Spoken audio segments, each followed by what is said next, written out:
Ta-da! Clee's here!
would anyone want? Forget it.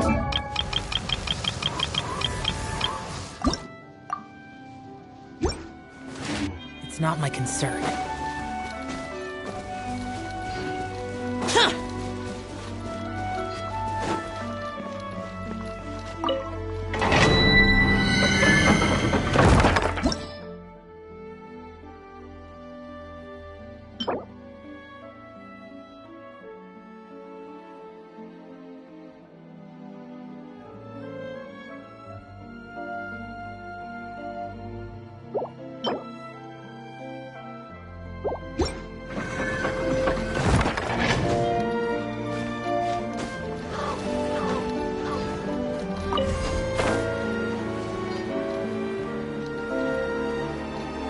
Worthless! There's quality here.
mind the side effect.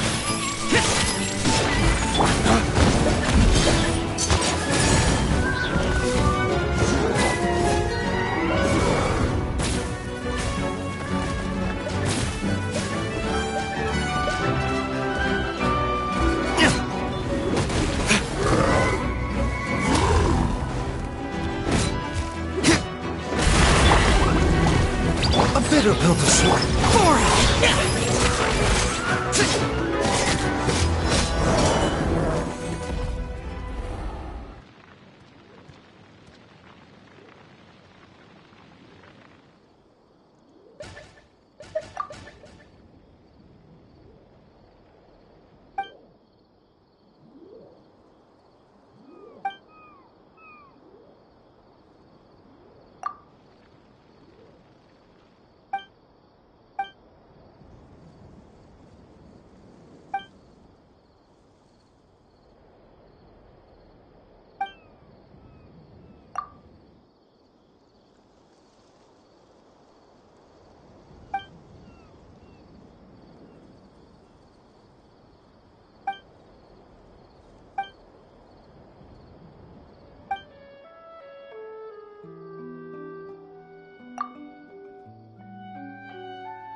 If it's useful, I'll take it.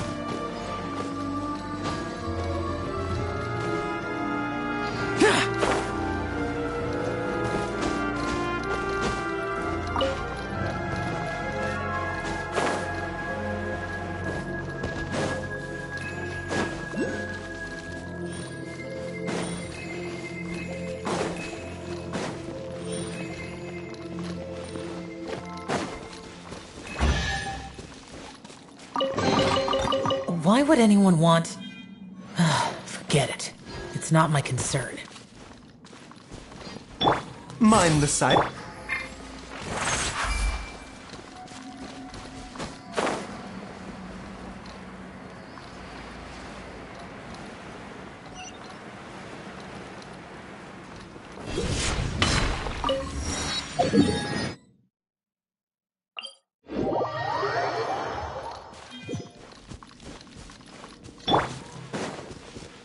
A bitter pill.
There's quality here.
Worthless!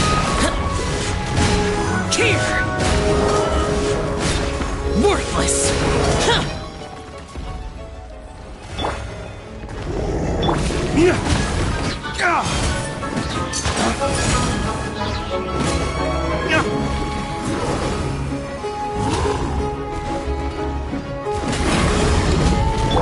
Boing, boing, boom! First, flip! Mind the side effects.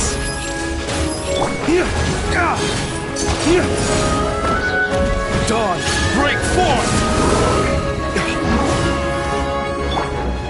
A bitter pelter.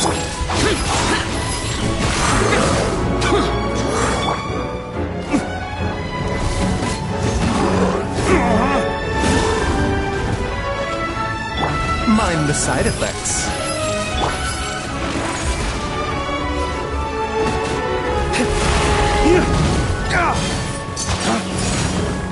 The statue was Foreign! Lament! Here!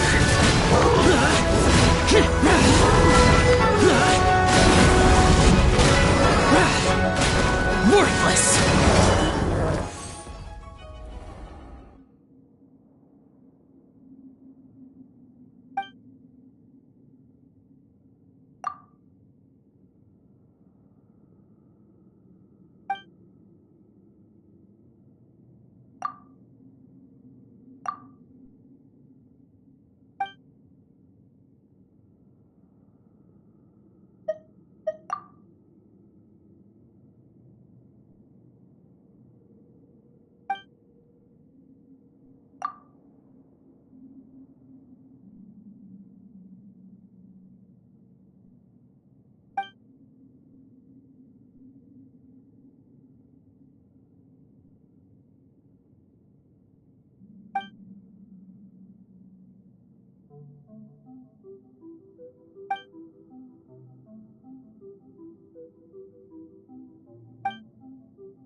Mind the side effect.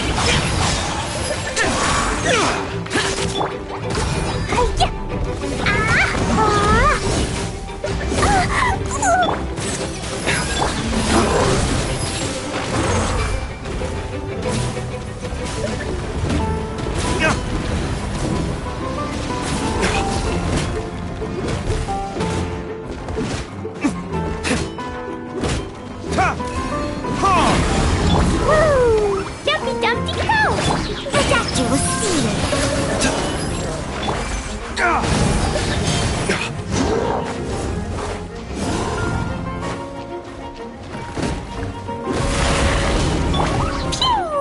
A bitter pill to swallow.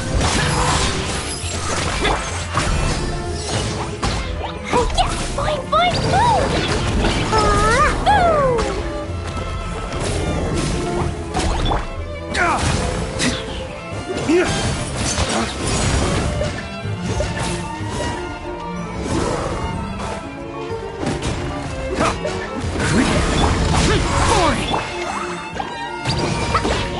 Mind the side effect.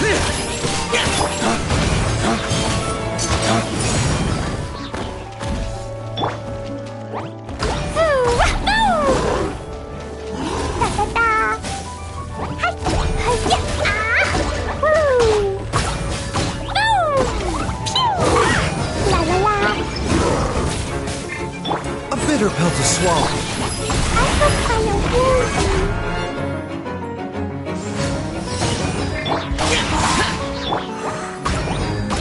The doctor will see you.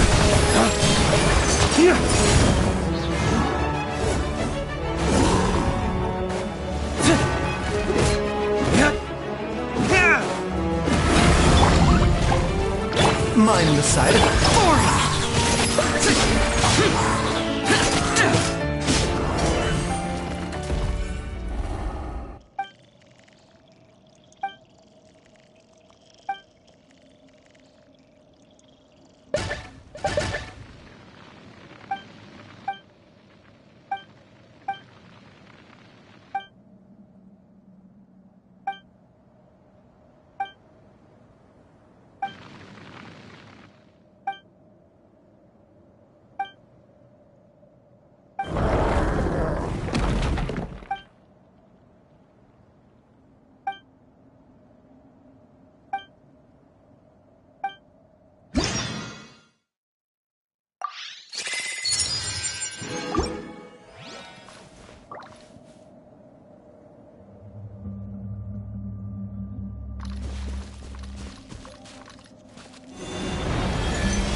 If it's useful, I'll take it.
Why would anyone want...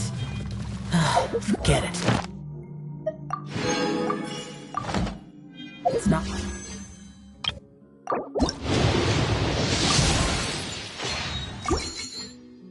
concern.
Witness my rise. Laid bare.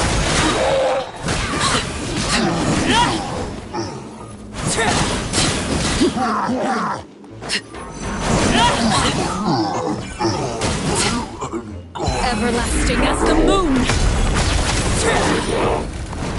Transfixed.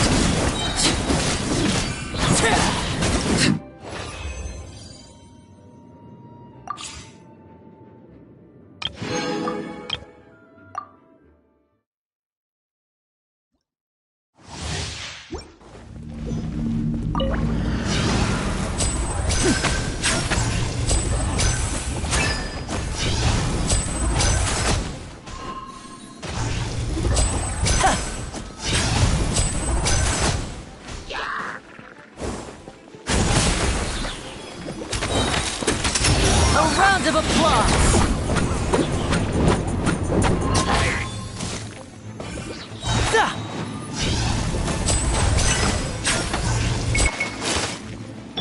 Let's light it up! Everybody stand back! Eat this! Out of my way! Let's get this show on the road! And voila! Teamwork is dreamwork! Huh?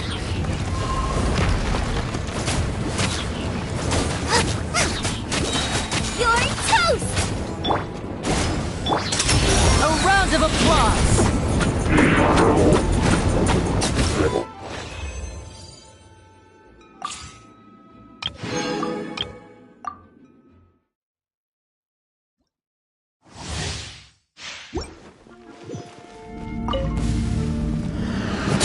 Getting here! You're open! No, my sword! Witness the power of good. Body and mind.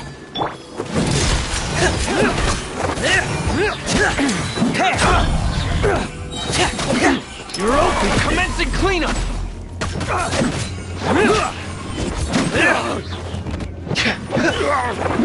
Frost is coming! You're open! Getting here! Frost is coming! Red Reckoning! Getting gear! Frost is coming! Getting gear! Frost is coming!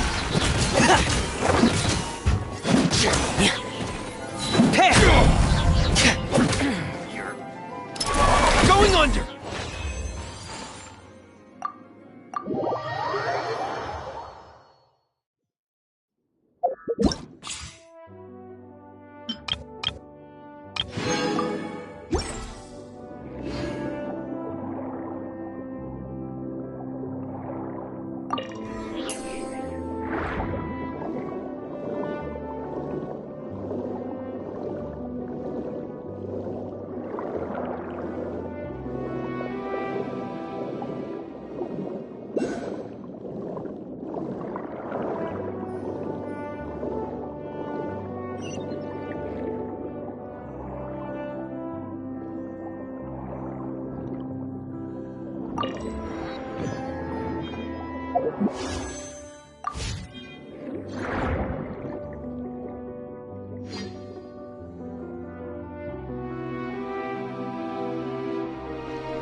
Behold!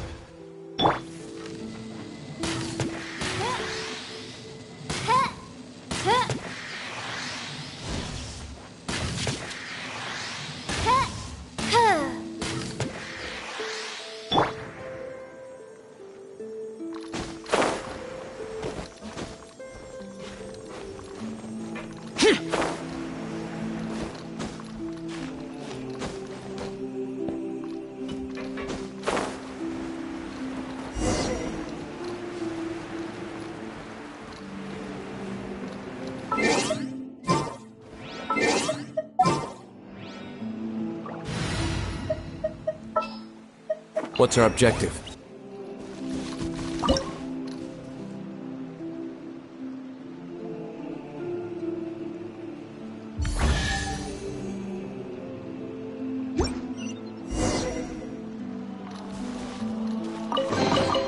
If it's useful, I'll take it.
Disaster will see you.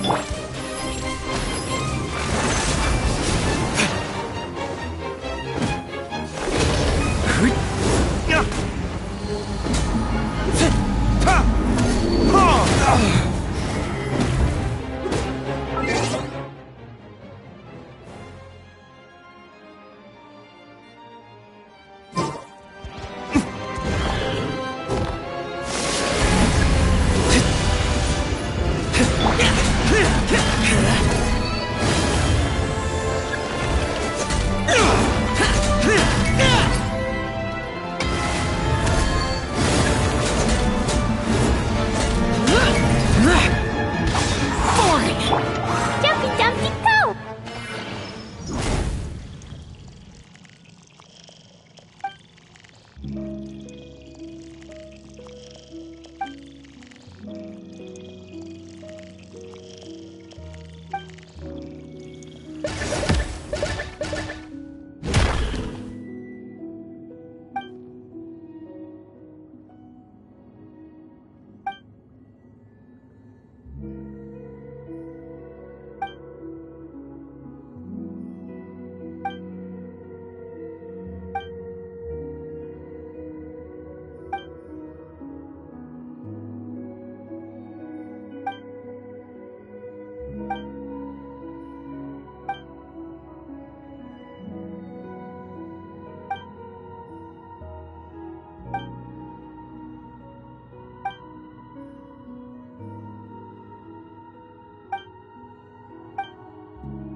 La la la.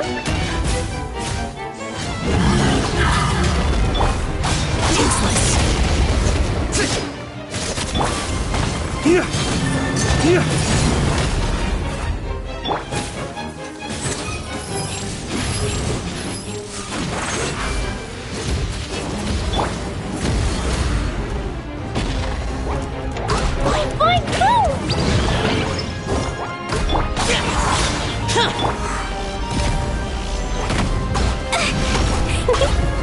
Woo! La la la.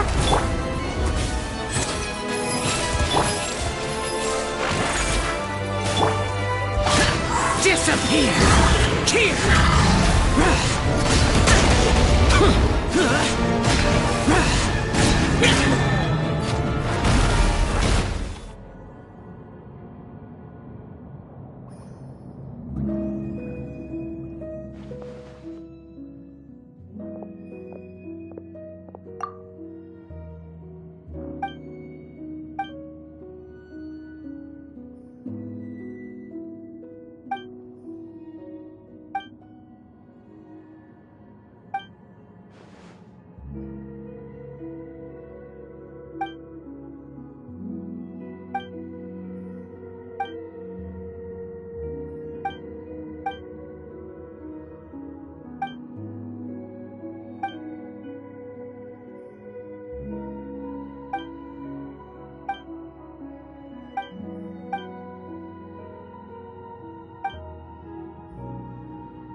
bitter pill to swallow.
Add Astro. Thank you for complete. Add Astro.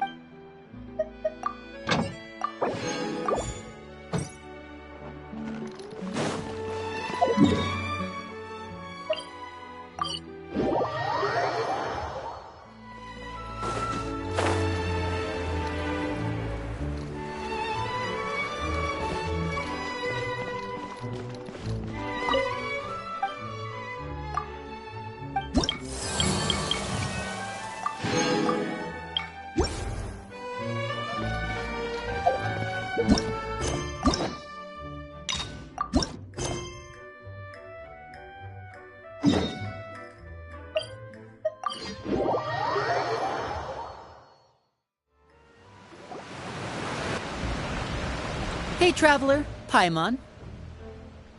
Oh, Paimon knows that voice! Over here.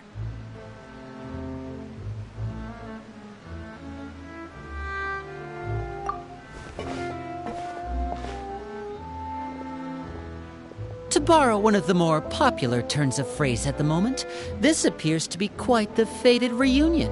You can say that again. What brings you to Wait, Paimon's got it! You Actually, we've run into a... Oh, are Lynette and Frem... Yep, along with most of the other members of the House of the... So you're saying nearly the entire organization... Since the two of you are so curious, perhaps I... You scared Paimon half to death! Father, you're here. You know... On second thought, maybe we... No need to be nervous. I could sense your genuine concern from your conversation just now.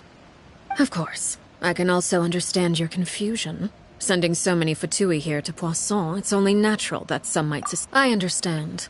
I'm well aware you've had your fair share of confrontations with the Fatui in the past, and I can't exactly guarantee that we'll remain on good terms in the future. As for right now, however, I would say we have little reason to be at odds, wouldn't you agree? The House of the Hearth could stand to be more open with those who have worked so closely with us in the past. As for the issue at hand, well, it hardly relates to any ulterior motive. To be frank, it all stems from a certain rumor circulating around the House of the Hearth. It's an internal matter. What sort of rumor? A rumor that a certain phantom child is hiding away in the House of the Hearth.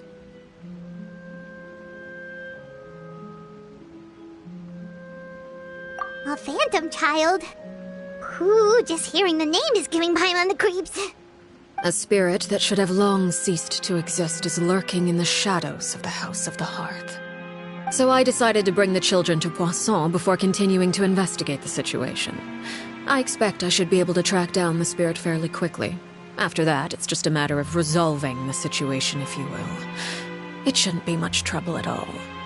If you're curious, or if you still have some concerns, it might be advisable to stick around for a few days. I'm sure the children would be exceedingly pleased to welcome some visitors.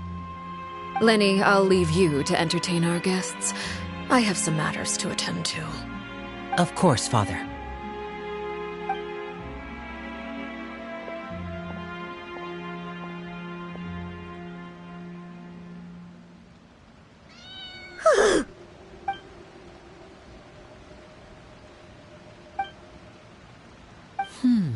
It has long been a dream of mine to invite you to our home and introduce you to my other siblings.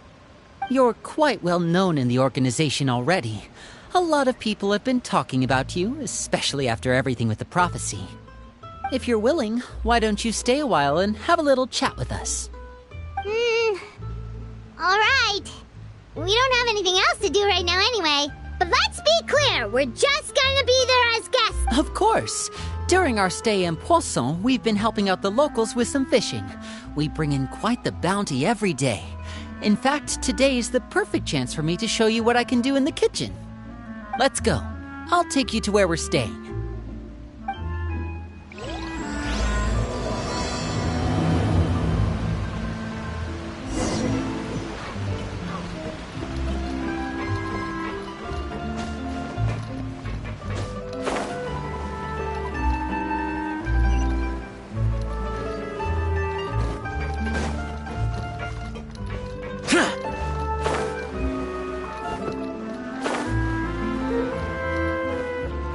We rented this house from one of the locals to use as a temporary base. I'll come back later and tidy up a bit. After that, it should be all ready for you to stay in tonight. Awesome, thanks! So, where are we off to now? Well, when I happened to run into you two earlier, I was actually in the middle of distributing some supplies. With this many people staying in Poisson, we have to bring in outside supplies every now and then. I should probably make sure the rest of these provisions get delivered, otherwise people might start to get antsy. Okay, we'll come with! There are all sorts of rumors about your organization floating around out there. Paimon's not sure if she could even take a wild guess as to what's true and what's not. But now that we finally have the chance to see a day in the life of the house, we can take a good look at how you operate! Well, you're more than welcome to come along. Just follow me.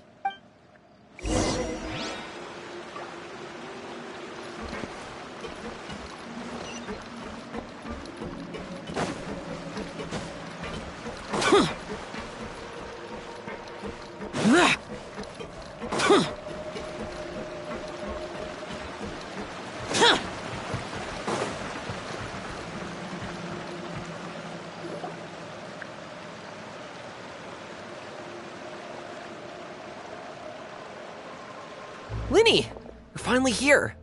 The supplies. I'm assuming you've... Brought them with me? Yep, here you go. Hello? Something caught your eye? It's the Traveler and Paimon! No way! Come here, everyone! Hurry! The Traveler and Paimon are here!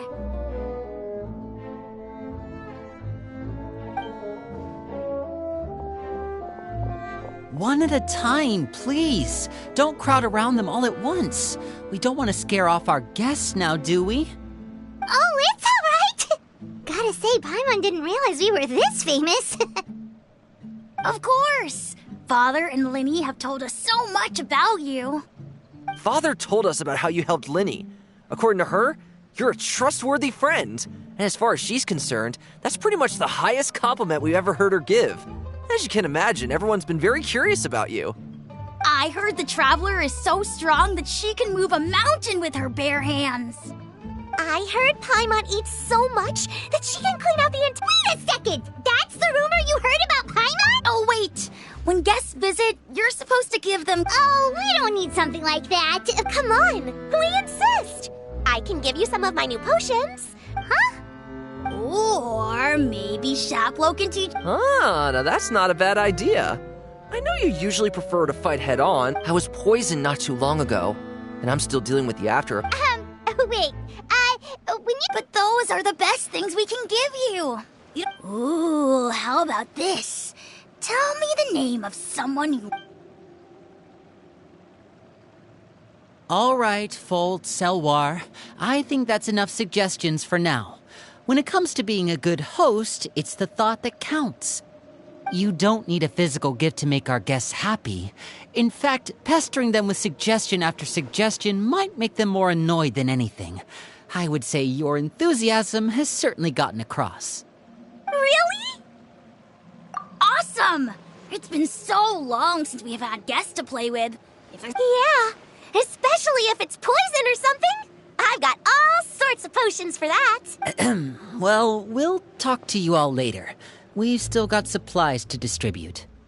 All right, see you later.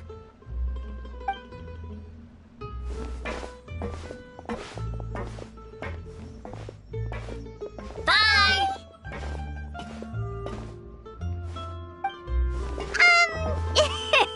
Lenny, about all that poison and stuff. Scared you, did it? That kind of talk comes with being part of the House of the Hearth. When Foltz was really young, he strangled all of his family pets, just out of curiosity. He was labeled a dangerous problem child and was abandoned by his family. Elwar has an unnatural obsession with potions. Father has forbidden her from trying all the different concoctions she comes up with, but Chaplot is around my age. While I'm mainly responsible for collecting intelligence, I know you two probably aren't used to that kind of talk.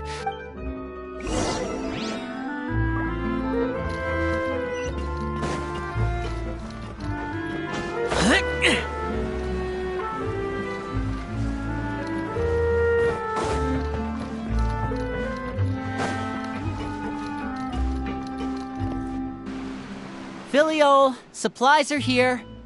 Thanks. And who are these two? Outsiders? Allow me to introduce you. This is the Traveler and Paimon. Oh, you're the famous duo I've been hearing so much about. It's nice to meet you. I heard you've traveled to all sorts of places. Of course! We're making our way all across to... Oh, good. You must be pretty familiar with Fontaine by now, then. Oh, this is the first we've heard... It seems like it's going to be fantastic. From... Oh, and there's the Blind Maiden, too. After this mission is over, maybe I should dive... Is it just Paimon, or do these two seem much... I heard that. Oh! I'm guessing you're referring to Foltz and the others. I bet those crazies are practically foaming at the mouth right now. That's enough, Filial. Don't talk about family members behind their back, right? Guess this is goodbye then. If you ever have some time...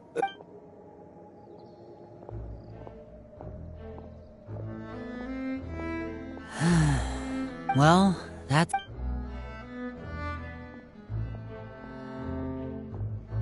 Well, they didn't seem too happy with each other. Seems like there could be something more going on here. You're right. We're only here as guests after all. Oh, Linny's getting super far ahead. Come on, let's catch up.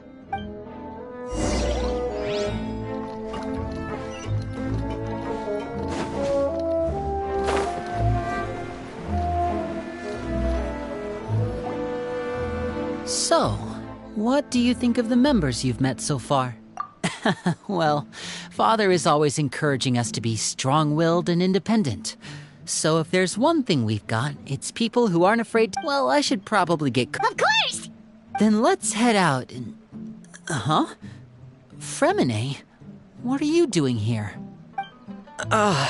Well, Fremine! Nice to see you again! You too. I heard you're here as guests of House of the Hearth. Welcome. We were just going to make some food. Why don't you come along? I could use some help in the kitchen, and I seem to remember you mentioning you wanted to make seafood soup for the Traveler and Paimon. Seafood? Were you looking for something just now, Fremine? Maybe I can help. It's nothing. I just wanted to see if there were any extra supplies. Yeah, we've got some left over. Some food and water. No problem. Give me a second here. Food, water... Wait a minute. What do you need all of those for? You're not on any missions as far as I'm aware. Fremine, you remember what I told you? You're not like me. Tell me what's going on. Maybe it'll be... This is the first time... Just a...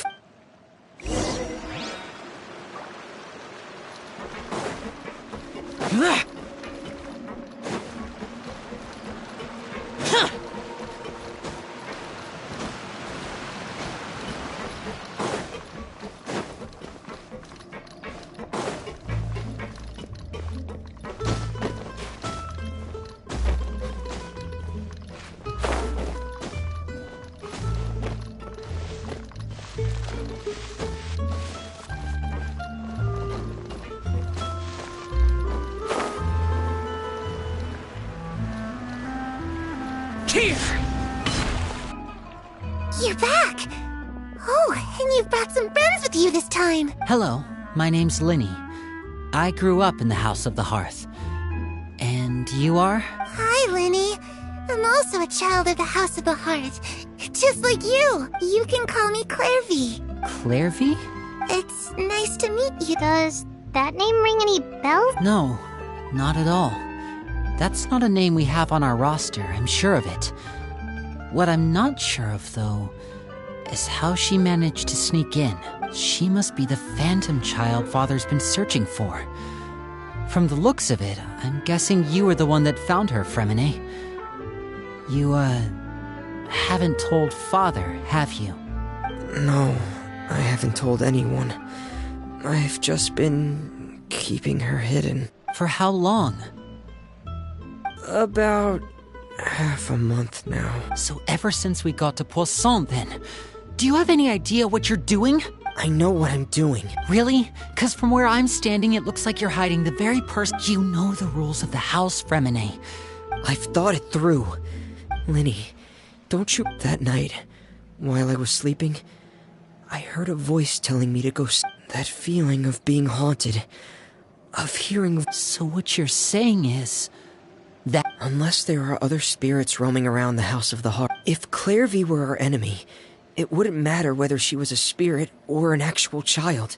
But she's been living with us, helping us from the shadows all... I couldn't just hand her over to be... So what's your plan, then? You can't keep her here forever. Someone is bound to find out eventually. Come with me. There are...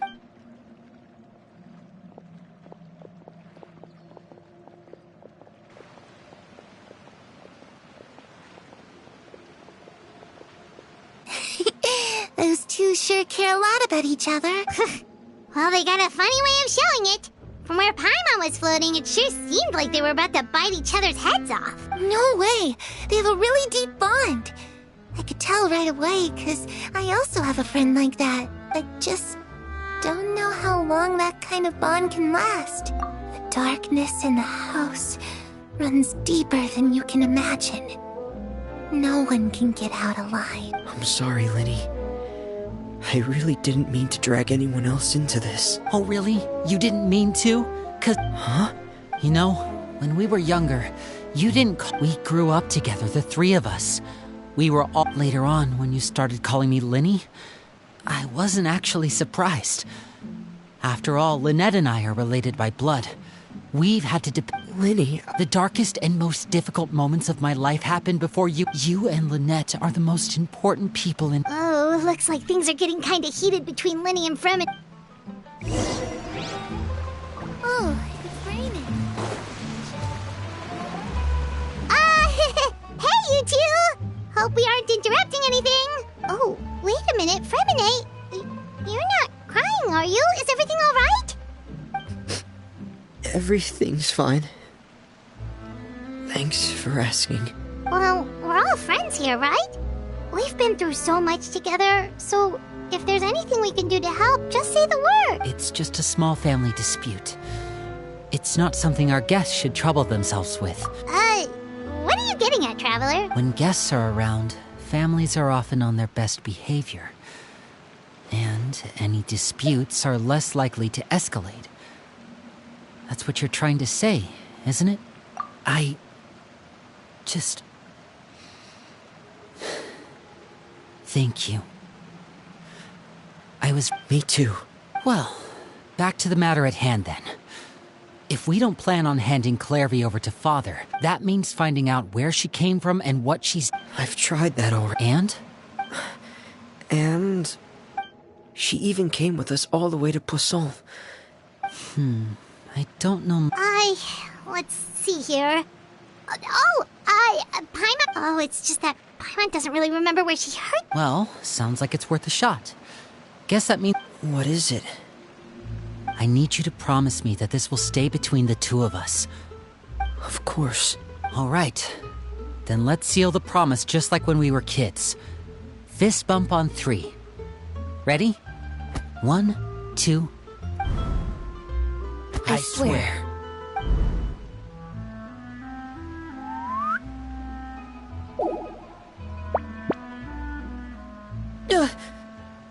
Whoa! Lynette! But what a surprise! What brings you here, dear sister? And, when exactly did you get here?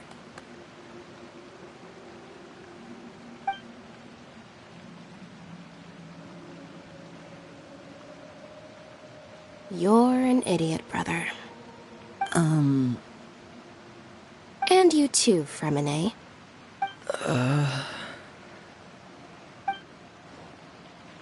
You 3, Traveler.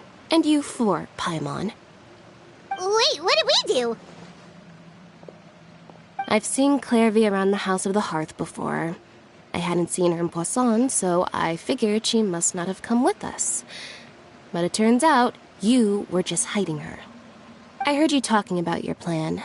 Rather than steering clear of the situation, I'd rather fully join in.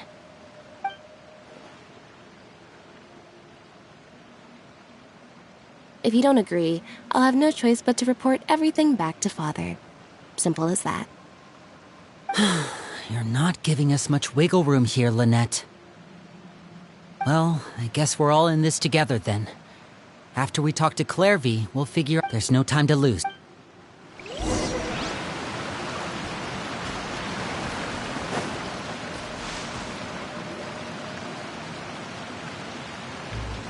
I'm full. Thank you for bringing me this food, you guys. She said she's full, but the food doesn't... That's right. Based on what I've been able to observe, it doesn't seem like Clairvy can interact with the physical world at all.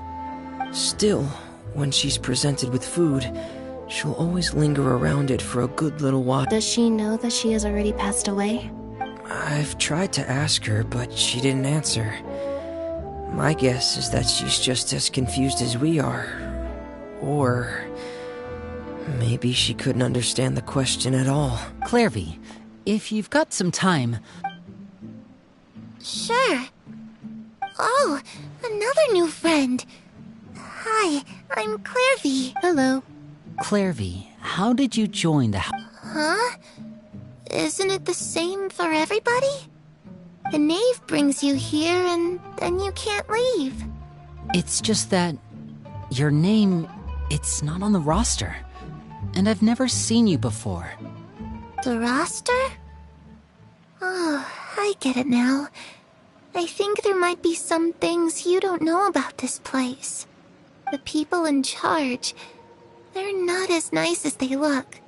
In this house, some people are family and other people are just test subjects. Those kinds of people aren't ever going to get a place on the roster. Unless it's the roster of people who've been executed. Wait, does that mean the knave... She... Is there anyone that can vouch for you? Perry. She's my best friend. Have either of you heard of that name before? No. Me neither. Clairvy. Perry. But it seems like she's telling the... Maybe we should... A wish? It can be anything you want. Just imagine. It's your birthday, you're blowing out the candles, and you're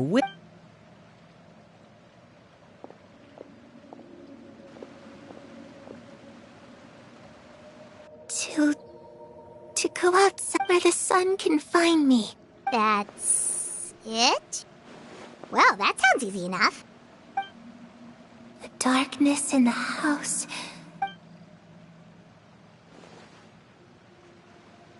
Okay, time to divide and conquer. I'll try and find a way to use basic illusory magic. Lynette, try and find the list of executions that Clairvy was Fremine, you stay in Poisson. We can't be the only ones who've had run-ins with Clairvy. Understood. I'll try my best. What about us? I really appreciate your willingness to help, but this is a family matter. Let me think. Since Father considered... Paimon gets it. I'll give you a magic bird. If Father suspects something, all you need to do is release it when she's not looking. Of course, that's only as a last resort. If Father doesn't seem to notice us, there's no need to... If the worst-case scenario happens and we're discovered, just tell Father everything. You too. Okay, this is where we part.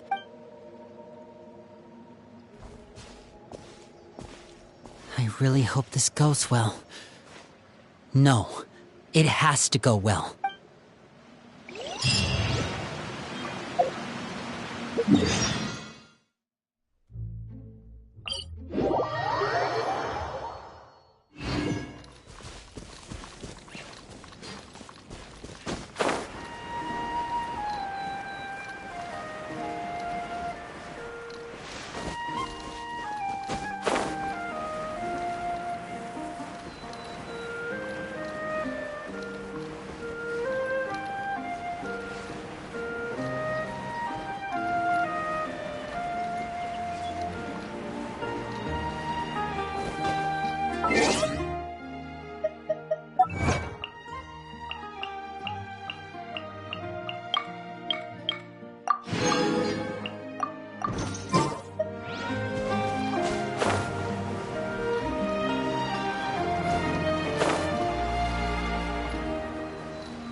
knave and child.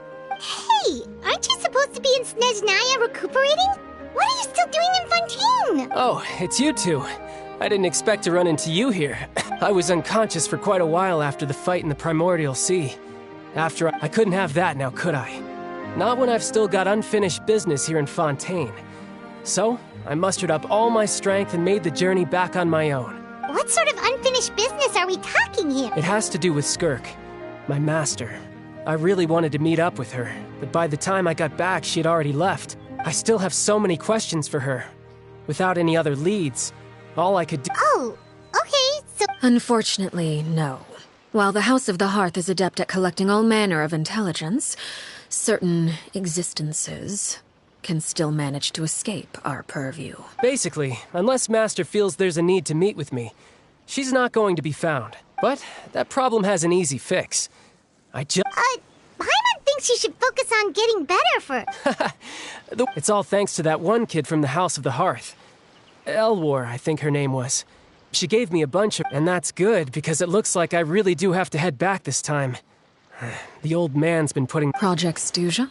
Yeah, that's the one. I heard Regrator's involved too.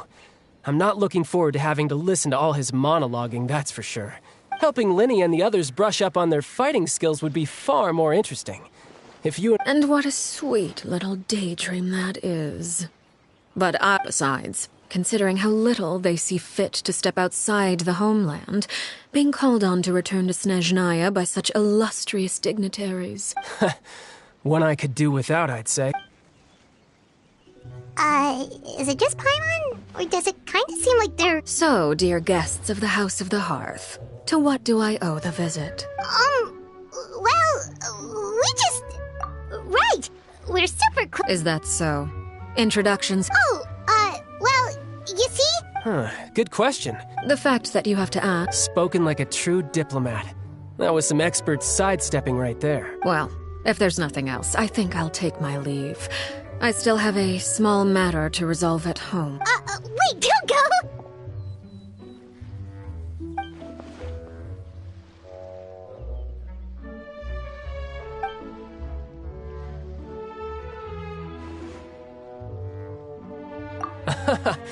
I'd also like to hear the answer to this. I've met some of the members of your organization, and they all seemed like really good kids.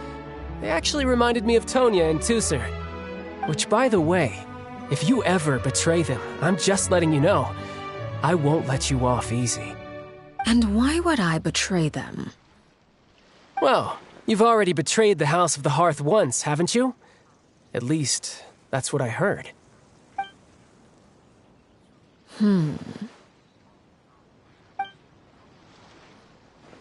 Okay, I admit. That's just what the old man told me. The rooster, I mean.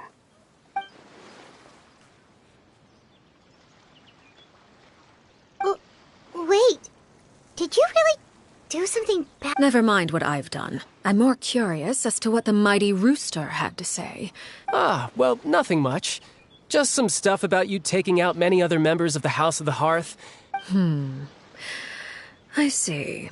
Oh, based on your reaction, I'm guessing it's all a bunch of lies. Hardly. I don't appreciate his particular, although it would be more accurate to say that there is a certain level of prejudice involved. But I don't intend to clear that up. Call yourself a Fontanian, for example, and people will assume all sorts of things, when the real truth is that this is simply the land where I was raised. Huh? You're not actually from Fontaine? I was trying to protect the children born in Fontaine. Claiming that I myself was a Fontanian simply made it easier to operate. The Primordial Sea wouldn't have any effect on me, but it would have caused great harm to the House of the Hearth.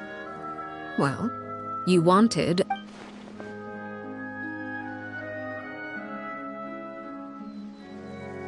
So, you stayed in Fontaine for the kids.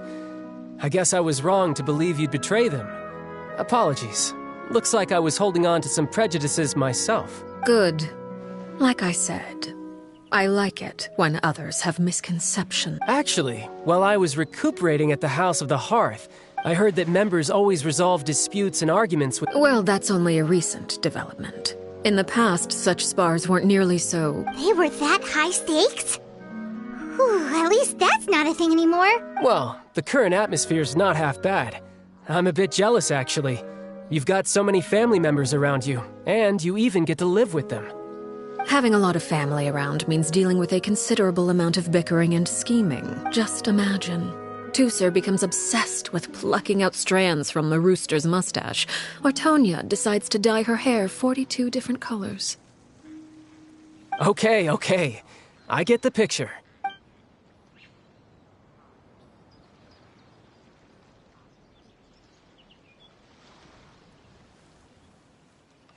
Well, would you look at the time? I should probably get going. Traveler, Paimon, I'm not sure where our paths will cross next, but the next time we run into each other, we should definitely try and find some time to spar. Again, maybe this is a conversation we can have when you look less like you're gonna keel over. All right. Well, thanks for everything, Arlecchino. No thanks necessary. You also played a part in obtaining the Gnosis. I would say we can call ourselves even. I like the sound of that. We should probably get going too. Oh? I'm rather enjoying the evening breeze. If you don't, apologies for not attending to you like a proper host. Please forgive this slight. We managed to keep her distracted until nightfall. Good thing Child was there to keep the conversation going. You don't think she suspected anything, do you? Oh, I wonder if Liddy ran into any issues. Let's hurry back and see how everything went.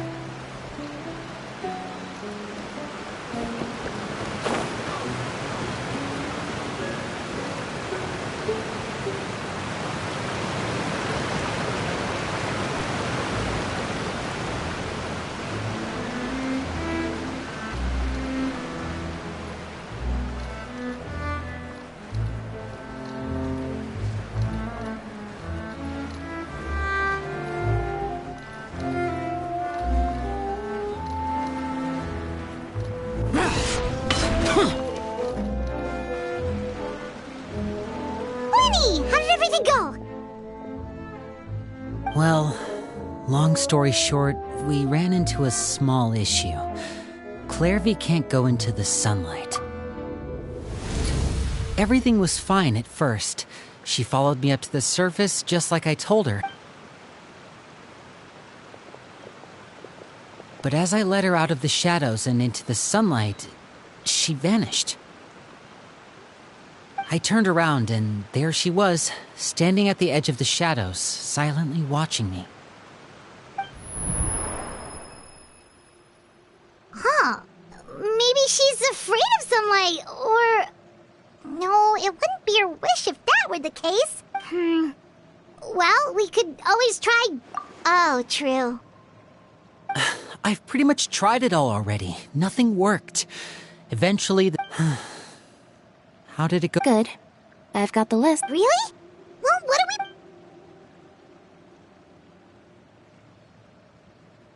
Oh, that's a lot of pages. Oh, it's gonna take forever to get through it all. We can each take a section. Here. La Pouillade...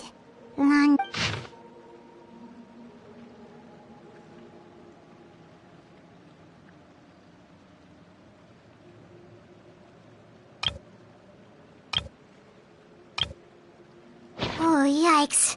That our rare guy has a huge scar on his face. He's kinda giving Paimon the creeps. I've met him before. The scar is from an injury he received during a mission. I still remember him joking with me about it. He said any future lover would take one look at him and then lose all interest. Did he say anything else? Well, I asked if there was someone he was interested in. He said no, and that's where our conversation ended. It was only later that I learned he really did have someone he liked. He risked everything to escape so he could be with her, but it didn't work. One day, Father asked to see him, and, well, I never saw him again after that. Wait, so that means The knave, It may seem cruel, but it's just one of the rules of the house. Betrayal is not to be taken lightly. We know too many secrets to come and go as we please. So, if you do try to leave, you pay with your life.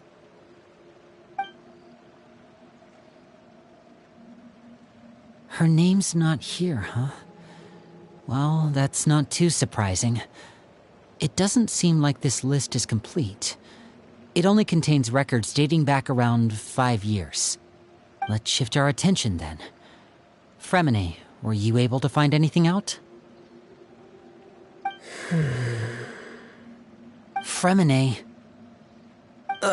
Sorry. I was thinking about something. I managed to talk to quite a few people, but I couldn't help but notice that the atmosphere in the house was a little... strange. Strange? Yeah, I mean, I know there have been arguments in the past, times when people haven't gotten along. Chaplot and Filiol are a good example of that. Oh, those are two of the people that we met while delivering supplies. Paimon can see how they might not get along. They had very different vibes, and their, interests seem to be pretty different as well. That's to be expected, actually. Father brought us all here, shared her knowledge with us, taught us how to fight. That's one thing we all share. But that's also where the similarities end. Not all of us feel the same desire to stay here. As members of the House of the Hearth, we're also considered part of the Fatui. And to a lot of people, that's an identity they never asked for. Certain members get older and realize they want something else for themselves. But considering the rules of the house, most people would never say that out loud. People like Chaplot and Foltz are loyal to Father and her vision. They're proud to be part of the Fatui. Filiol and Nantoy, on the other hand, well, they aren't quite as enthusiastic. These kinds of conflicts have always been there. It's not like Father is in the dark about any of this. Well, that's true. But it just feels like things have gotten worse lately. Filiol and the others, it seemed like they were meeting in secret to talk about something. I can't say for sure, but I think they've met Clairvy. You think she's been inciting them to act out? No, not exactly. But I wouldn't be surprised if she said something to them about the darkness in the house and how deep it runs. She's told me about it before. Experiments being run on children. People being used as pawns on the battlefield without so much as the strength to survive. And they just believed all that? Without any evidence? Clairvy's words probably gave them the excuse they were looking for. Whether they actually believe them to be true is secondary. This is all because of Project Stuja, isn't it? Whoa. Hold on a second. What's this Project Stuja all about, huh? This is the second time it's come up now. Sorry, but I'm not sure of the details either. I only know what Father has told us. Because the House of the Hearth was so successful in obtaining the Gnosis, we now have the honor of playing a key role in Project Stuja. Wait, but isn't that a good thing? Key role is just another way of saying dangerous role. Father thinks so too, but she's in no position to refuse. It's just that we'll lose a lot of members in the process. Participating in the plan, it's an honor in name only.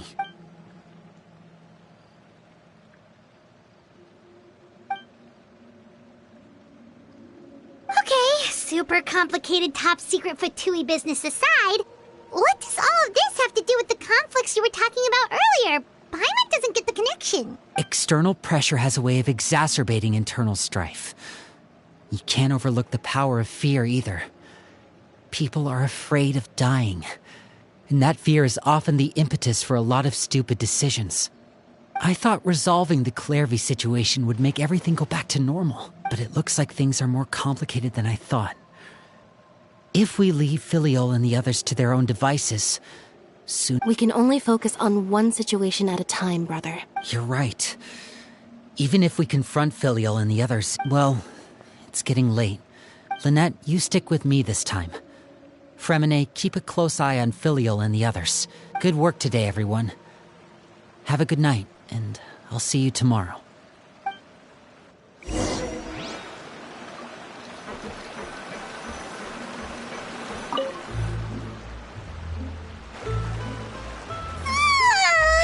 Oh, Paimon, hey, you don't... She's even scary when she smiles.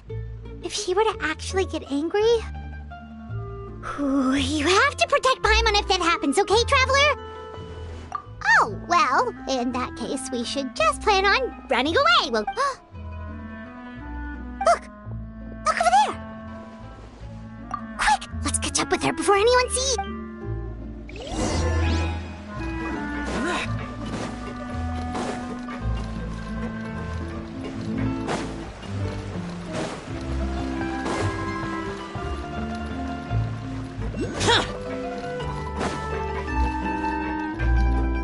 Over there!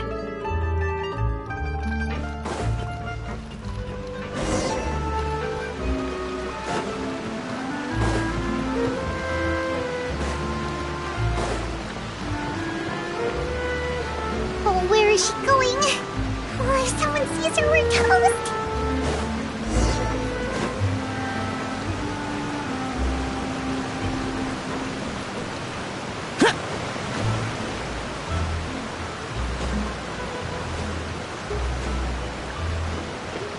Oh, look! She stopped!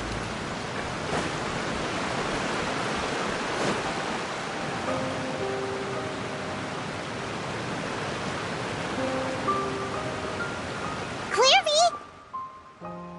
Shh. I opened the window while no one was... Look how pretty the outside is. If only I could have more than this. You probably think I'm being silly, huh? All this hopeless resisting. It's better to dream of what I could have than try to... Please, help us get on the same page. Sure. Although, after you hear, everyone in this family is nothing more than a tool. As long as you're useful, you get to stick around. You're saying... It's just... That doesn't seem like something she would do. I knew you wouldn't believe. Everyone thinks she's a good person. They all... Mother? But she doesn't deserve that title. If only Perry were here, she'd understand. Perry. There... Also, Paimon's... It almost feels like she's not really here with us. Paimon can't tell... Well, in any case, it seems like she looks so young. It's getting late. Ooh, look at the moon. Isn't it pretty? Hey, wanna hear a secret? I heard that if you look up at the night sky in Snezhnaya, you can see the aurora. It's supposed to be super pretty. Even prettier than the moon tonight. Perry and I promised each other that once we're older, we're gonna go see it together. But I can't find her. I'm worried she's also been... No, that wouldn't happen to her. She's special. Mother likes her a lot. I should really go talk to Mother. But we just fought. She doesn't want to see me. What should I do?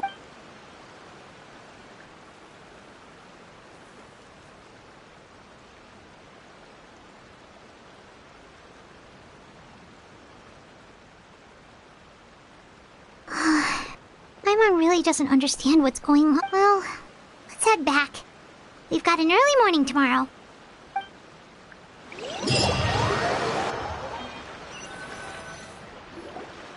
All right, looks like we're all here. Let's go ahead with the plan. Oh? What is it?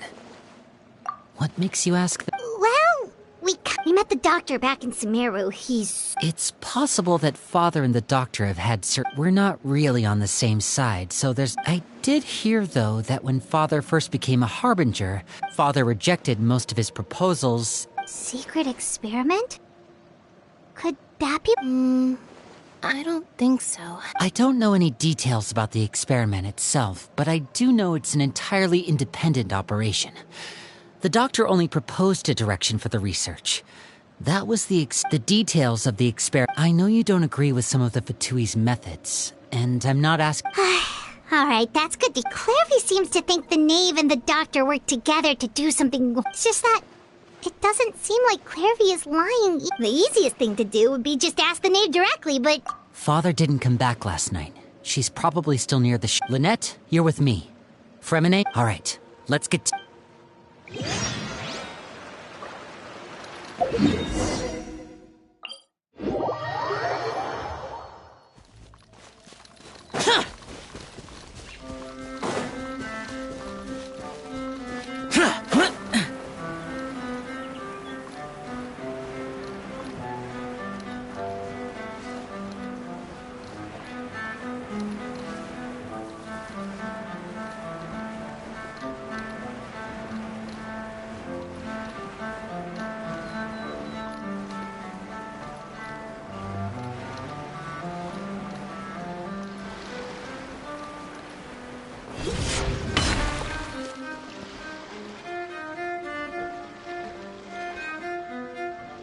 Ah, it's you two again. I must say, you look a bit... Perhaps if you had less on your mind, you'd be able to absolve yourself of such troubles. So what are you planning to do now? Catch up on some sleep? Or should I give you some time to rack your brain for a topic to discuss before I ask any questions? Although I must profess to being curious. Without child here, how do you plan on distracting me? Us?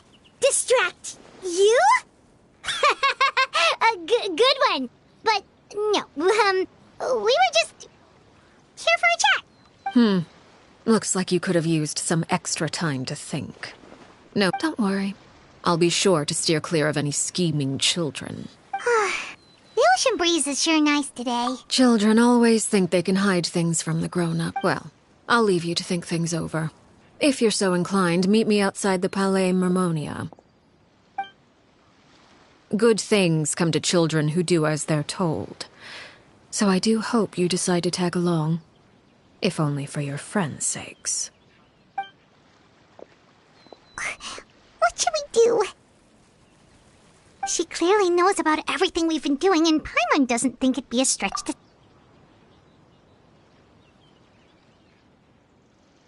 Oh, good idea.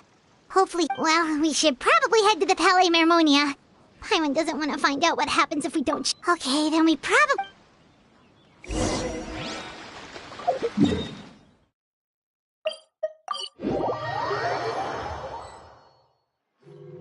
Seeing as we still have some time before my meeting, we might as well enjoy some pleasant conversation while we wait. I'm glad to see you get along with my children. Being surrounded by good companions is necessary for a child's development. You're not planning on doing anything to them, are you? I assume you're referring to Lenny, although there's that situation with Filial and Nentoy as well. No matter. I'm not one to discriminate. All those who betray the house meet the same fate. There are no exceptions. Does that mean you're going to kill them? Oh, are you here to beg for their lives? But don't you care? Any organization in which feelings come before. Perhaps I can offer you this consolation at least. As our guest, I would imagine Linny, Lynette, and Fremine will be able to... As for Filial, Nentoy, and the others. But that... Ah. You seem concerned. If Linny and the others manage to dispose of Clairvy in the meantime, all evidence of their wrongdoing will be lost. If their efforts are unsuccessful, on the other hand, all will be held accountable. Of course. Oh, and here, I believe this belongs to you. It takes a considerable amount of time to train a bird like this. It would be such a pity if you were to lose it. Permanently. Wait, where did you get that? Well... I'm afraid that's all the time we have to chat. Now, for the matter at hand. I asked you to meet me here because I have business at the Palais Mermonia. It has nothing to do with you, but I think it would be prudent for you to stick by my side for the time being. There will always be time later to run off and tell Linny what you've learned. Well, time to go. Looks like we wrapped things up just in time.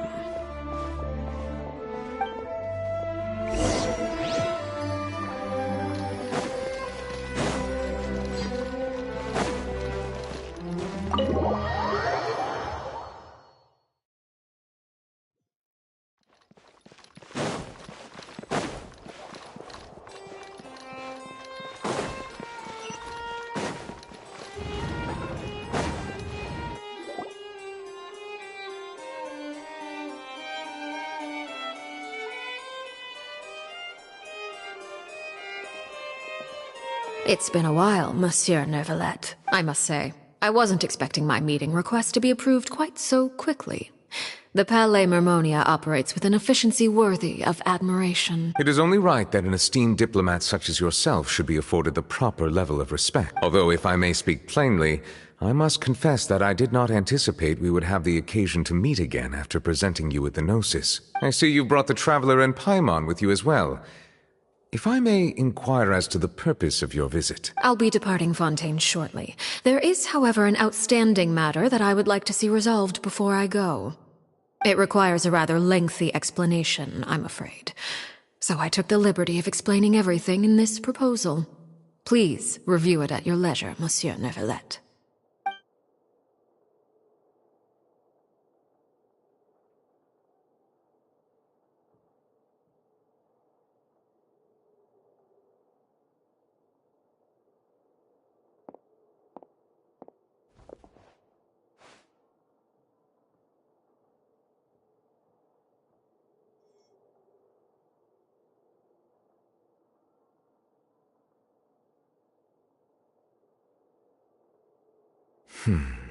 I understand your request. However, at the risk of causing offense, I must admit that I fail to see why you would wish for such a thing. I heard you have a certain fondness for water tasting, Monsieur Neuvillette. So allow me to use water as an analogy. A family is like a large body of water with countless rivers flowing in and out. As someone who watches over this system, I would hope that each river that flows from the source will eventually reach the ocean. Of course, objectively speaking, I know this is impossible. Most of the rivers will dry up along the way, disappearing into the ground and leaving nothing but a barren riverbed behind. Not all rivers are destined to reach the ocean. Did you get any of— Your words paint an optimistic picture indeed. Allow me to remind you— It may have been tainted at one point in— I seem to recall there being a transactional aspect. If you accept my proposal, Monsieur Neuvillette, I will gradually end, unless absolutely necessary, I will no longer carry out any special missions within Fontaine. I presume I can take your words to mean that, in the future, cases similar to the Tartuffe assassination will cease to cross my desk? Tartuffe? Ah, that thief who embezzled funds from all those charities, you mean? My deepest condolences to his family, but without any evidence, I cannot imagine how the House of the Hearth might have been involved in his passing. Of course, if you accept my proposal, Monsieur Neuvillette, I'm sure certain measures could be taken to reduce the frequency of such troubles. You choose your words carefully indeed. In that case, I am inclined to accept your proposal. My thanks for your generosity, Monsieur Neuvillette. Well, with that settled, we should be going now. I took the liberty of bringing along 2 bottles of spring water from Snezhnaya for you to enjoy. I do hope I get the chance to hear your impressions. Perhaps at our next meeting, yes? Indeed. I trust you would not overlook your commitment in the meantime. All right, Traveler Paimon.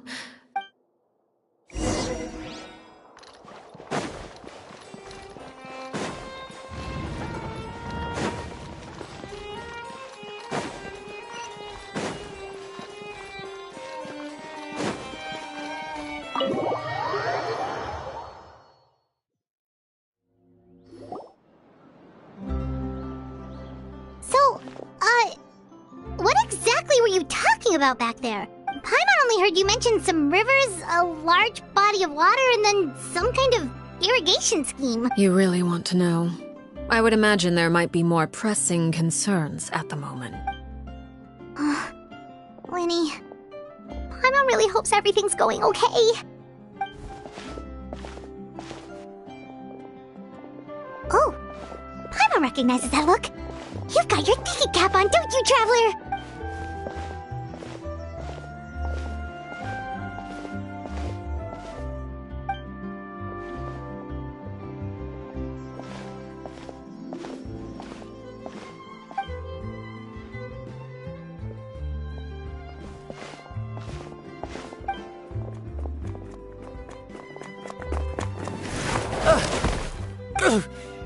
Oh, shoot. Are you alright? Oh, jeez. I'm so sorry. I was so focused on selling these papers. Well, let me make it up. have to give us... Please, I want to. It's my fault, really. I was just trying... What's going on here? Nothing much. I just ran into your friend here. Hold on. Of course, I'm happy to compensate you with Mora. It's just... I don't have any on me at the moment. I'll take 3 papers. Oh! Thank you for your patronage. If only I had the chance to run into such generous customers every day. I should probably just take on a smaller inventory. Well, now that my affairs are settled, we should take the boat back to Poisson. Actually, why... Paimon just realized how hungry she is. She can't head back to Poisson. It appears you two are under the impression that delaying our return will somehow... That being said, I could be persuaded to give Linny some extra time. If you agree to my request, I'll even answer some of your questions. You're quite curious about Clairvy, are you? Wait, why are you being... You overestimate yourself. You don't have the talent for... Then what do you... The most important consideration in a negotiation is that both sides receive something they want. Wonderful. When the time comes, make the choice that you deem most appropriate in the... Okay, sounds normal enough. But what do you mean, when the... That is for you to decide. Then we have a deal. Follow me.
What is this place?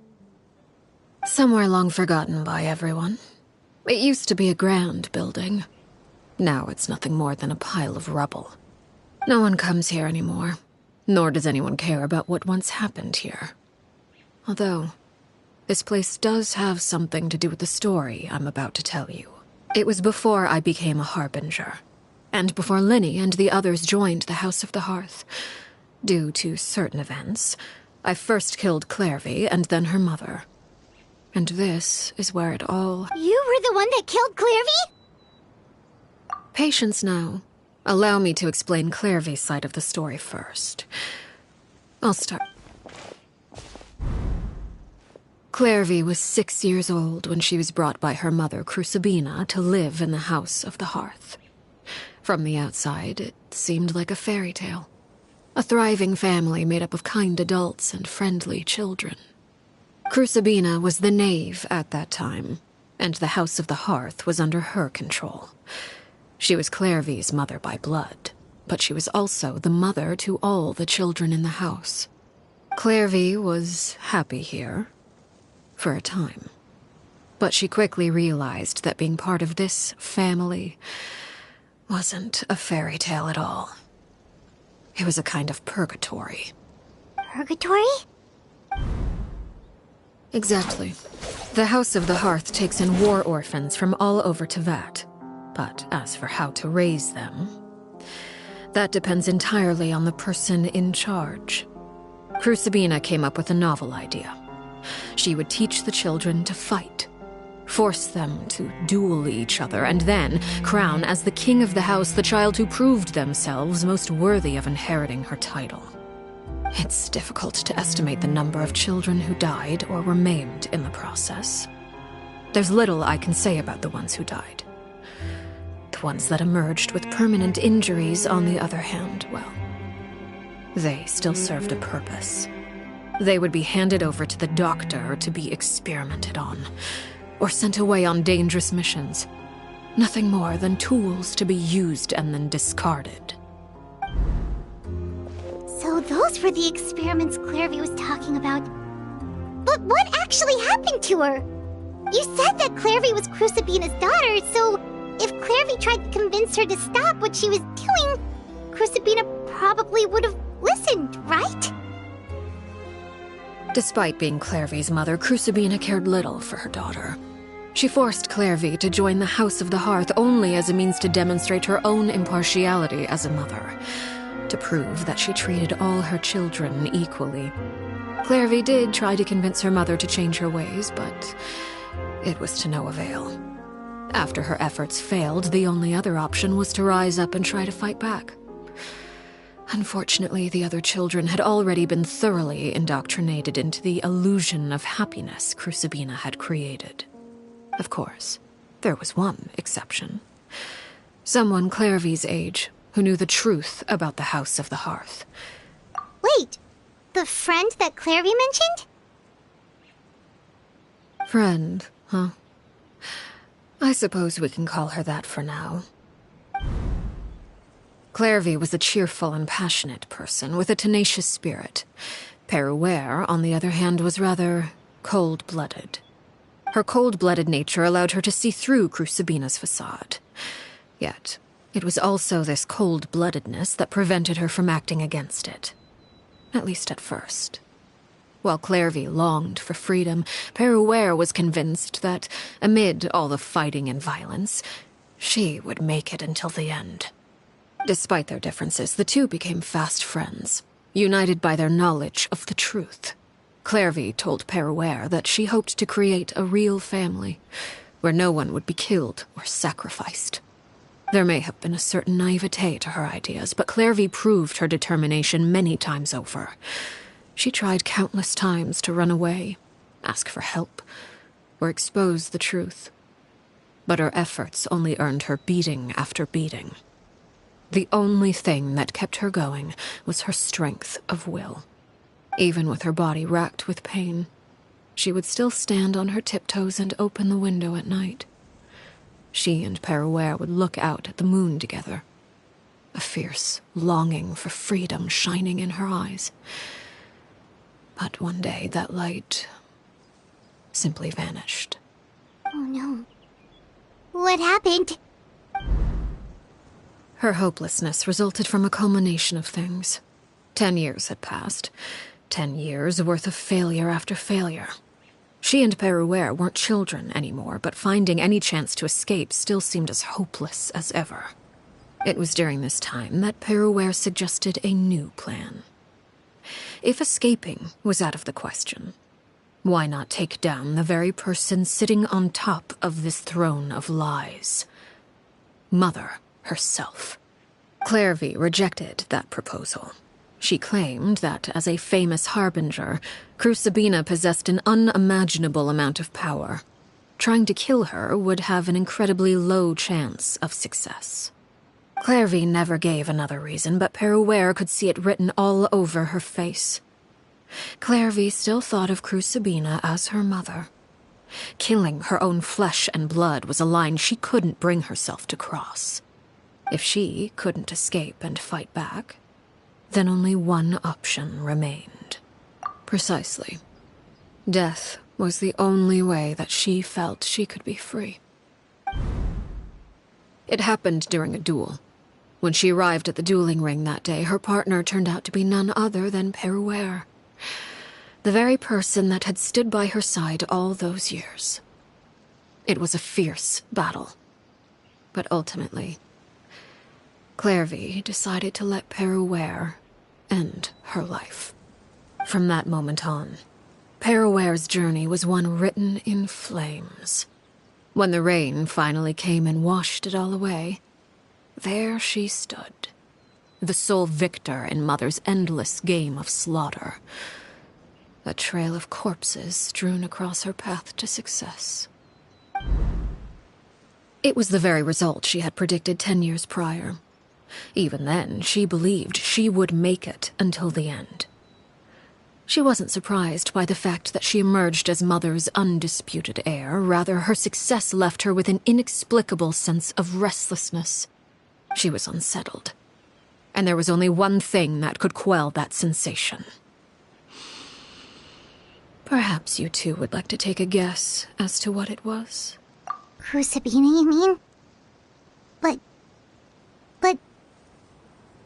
Correct. This is the place where Peruere killed her best friend. A mere year later, this is also the place where she fought tooth and nail to kill the mother they shared. The moment she acted, any conception of what was right or wrong ceased to matter. It's one of the principles of the house. Only those who survive get to write the rules. Peruere won the battle, and became a harbinger herself. After which Her Majesty, the Tsaritsa, bestowed upon her a new name. Arlecchino. So the Perry Clairvy was talking about... It was you all along. You're Peruere. Arlecchino is just a name you got later. I left that name behind long ago. I must say, hearing it now does bring back memories. After I defeated Crucibina, the moniker of Mother died with her. I chose to forego the title she called herself, and even chose to give up my own name. I rebuilt the House of the Hearth under a new identity. Not only as Arlecchino, but as father. And that is where the story ends. Any more questions? Yeah. Based on what you just told us, Clairvy wasn't a little kid when she was killed. So the Clairvy we met... Was she really a spirit at all? I suppose you could call her an illusion born of flame. Her existence is like ashes to a fire. Something left over in the wake of blaze and ruin. You see, a certain power runs through my veins. It's not unlike a curse. My flames leave behind shadows of anything they consume, of course. The chances of those shadows morphing into a sentient entity are exceedingly slim. Clairvy is a very special case. Clairvy died when she was 16 years old, but what emerged from the flames was her 6-year-old self. Her appearance wasn't the only thing affected. Most of her memories were lost to the blaze as well. Memory is a mysterious thing indeed. Losing a portion of your memories will alter your sense of self. Lose 10 years' worth, however, and it would be like living in the past. Like returning to a version of yourself that never grew up. No wonder Paimon got such a weird feeling when we were talking to her. Perhaps I should put it this way. Clairvy is someone trapped in time.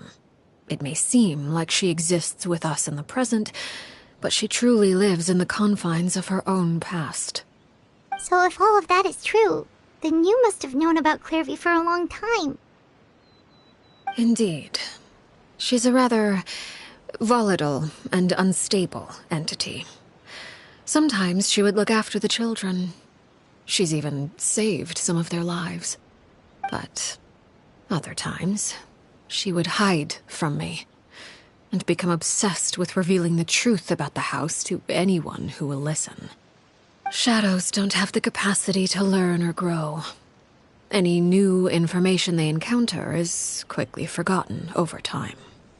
Your attempts to expose Clairvy to sunlight. They failed, yes. The reason is actually quite simple. In Clairvy's mind, the house is impossible to escape, and it is this very perception that traps her there. But no matter. All I have to do is kill her again, and all will be resolved. I don't anticipate so much as a single speck of ash will be left behind this time. Wait! Paimon can understand why you might want her gone, but isn't there another way? So what if she's trapped in her 6-year-old self? She's still your friend! At least talk to her first! It's too late for that. She broke the rules, and now she must be punished. That goes for Filial and Nantoy as well. She's had quite the effect on them. I hope you understand. The difference between Crucibina and myself lies in our formulation of the rules, not our policy for enforcing them. Upholding the rules without question is a trait we both share, because that is how a household should be run. Is this really what you want to do? Whatever could you mean? Don't you want to say a proper goodbye at least? Whether as a killer or as a father, there are two things that must be avoided at all costs. Anger makes you impulsive.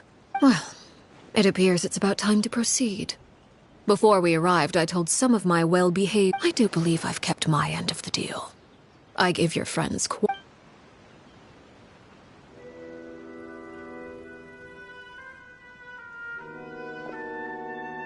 Here they are, Father. You gonna execute him? Seeing some Lenny! I'm sorry. But I still failed.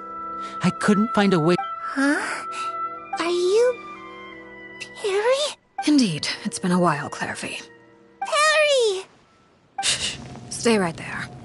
I'm sorry to postpone our reunion, but first I believe certain scores need settling.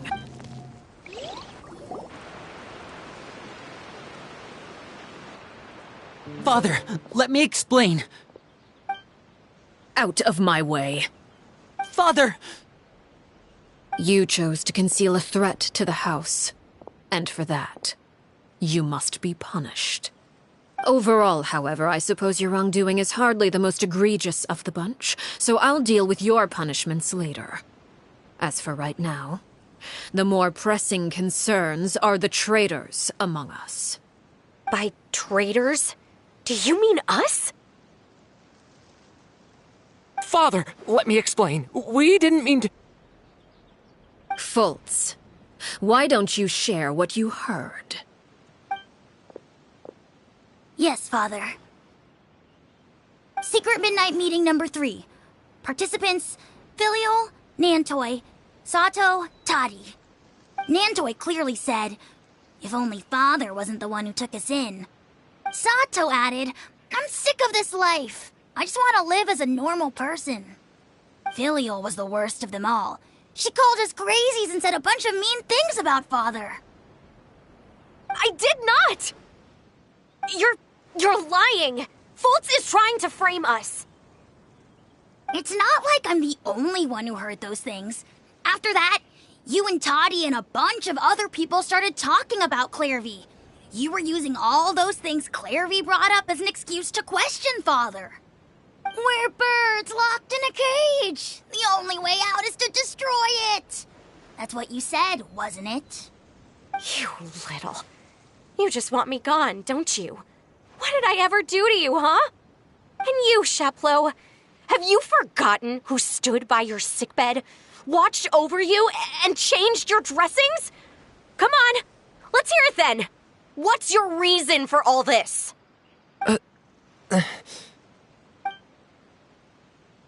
You're wrong, Filial.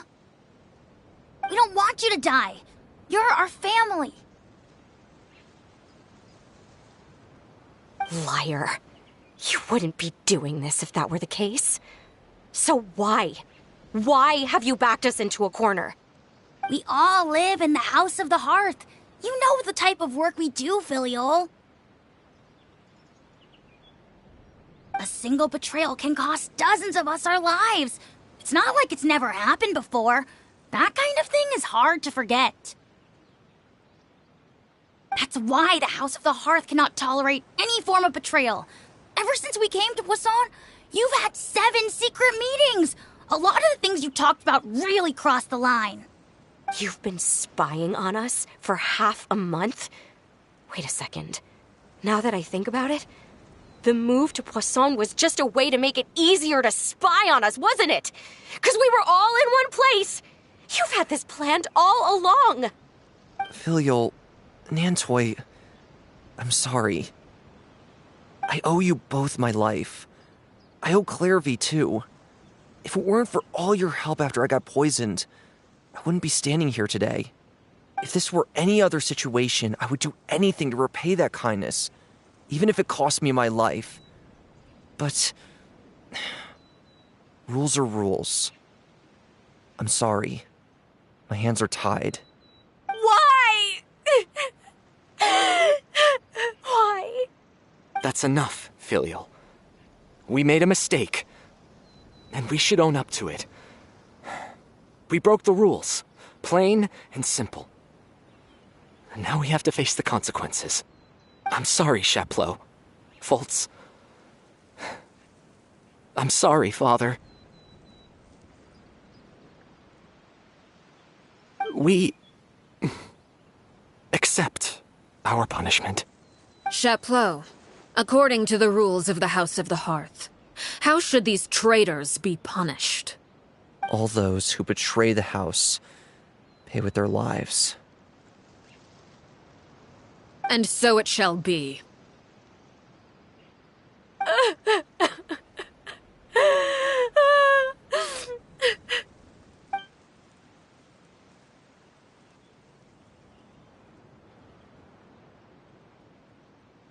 Father, please wait! Something you want to say, Linny? Please reconsider, Father. What Filial and the others did, does it really count as betrayal? We all come from broken families. From the very first day we joined the House of the Hearth, we wanted nothing more than to make it a real home. But the truth is, none of us know what a real home should look like. I'm not saying I have all the answers. All I know is this. Killing Filial and the others may uphold the rules, but doing so will only bring us further away from being a real family than we've ever been. So please, Father, please reconsider. I agree with Linny. Father, please. Linny, you...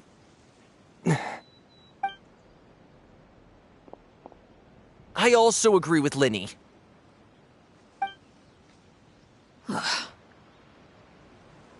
An order once given cannot be rescinded. However, given the extent of your determination, I suppose we shall have to go about this a different way. Draw your weapons and face me. Our weapons? Father, are you referring to a duel? Precisely. The rules of the house will not be altered. Traitors must be punished.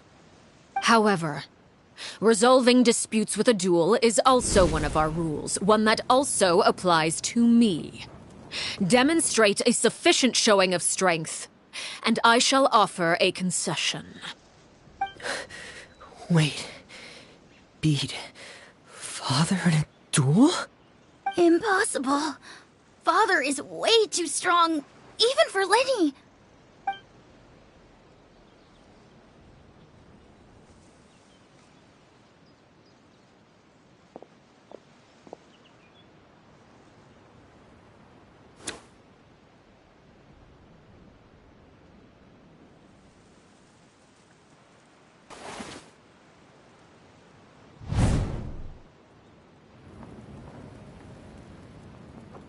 Did you hear that, Traveler? Lenny and the others have to duel the knave. What should we do? Can they really win something like that? If they lose, those people from the house are really gonna be executed.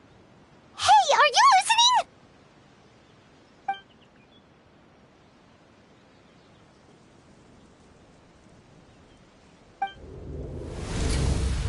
Don't you want to say a proper goodbye at least?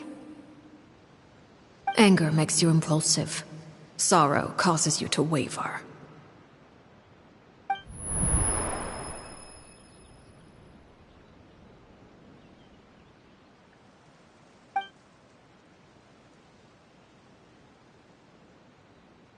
Oh, looking at that expression on her face, she seems really serious about this. Guess that means there's no chance she's throwing the duel on purpose, huh?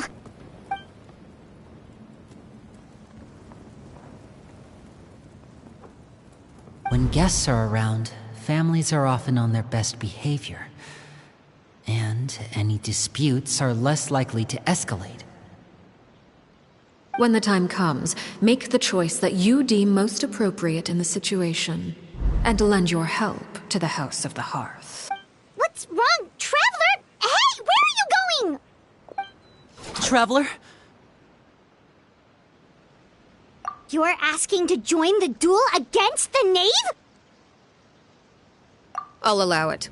We do have a ready-made dueling ring at our disposal, after all. All I would advise is this. Keep a firm grasp on your weapon, and give it your all. Any less, and you may just lose your life.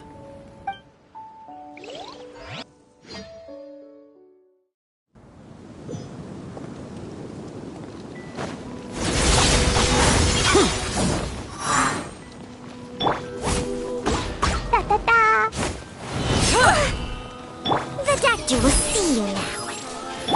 Closer now. And voila!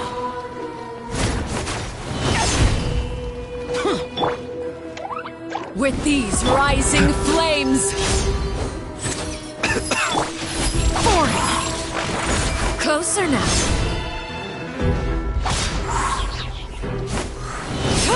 Hang in there.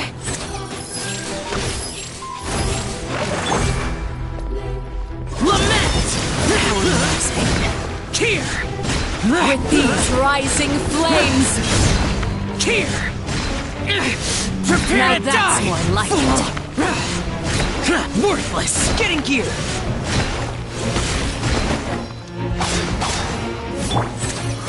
With the fall of darkness, destruction shall rise. Have a taste of purgatory.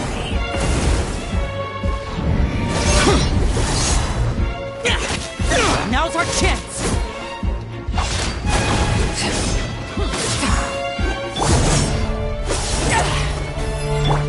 Spare your energy. Running is of little use.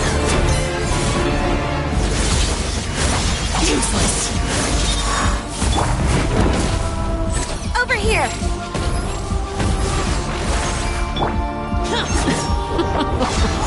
Look at you. Trapped like a bunch of helpless animals.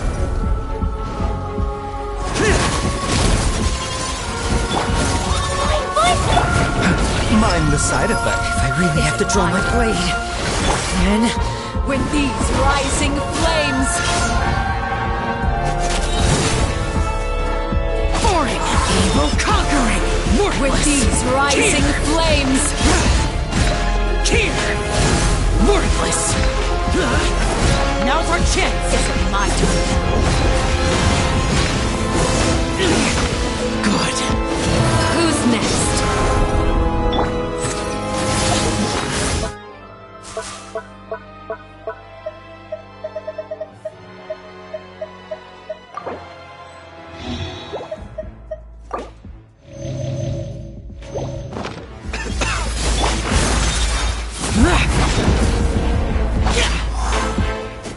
Is it my turn now? Father's even stronger than I expected. Closer now.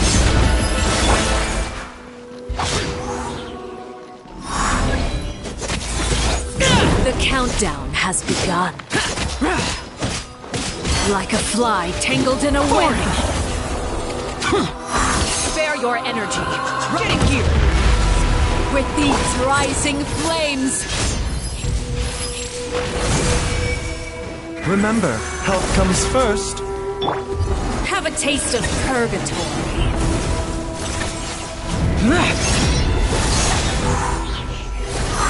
Is it my turn? Now's our chance! Here!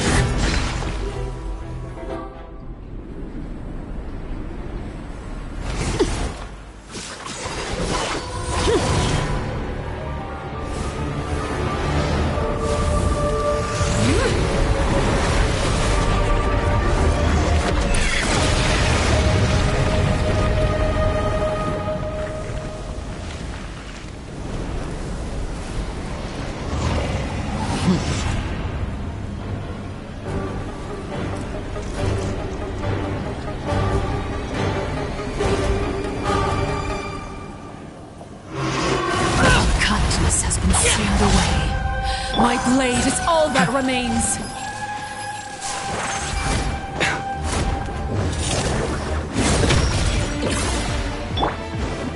Boring! Watch out for Father's movements! Look out! Side effects.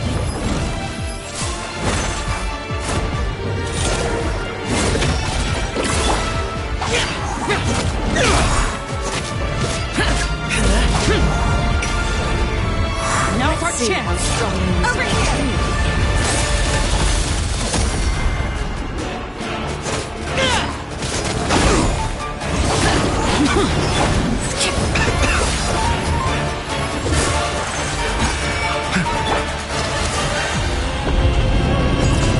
Watch out for Father's movements! Summon moon set.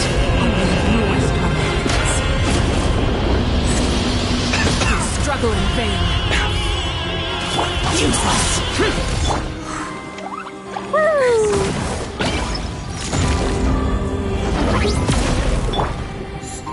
Now's our chance! Over here!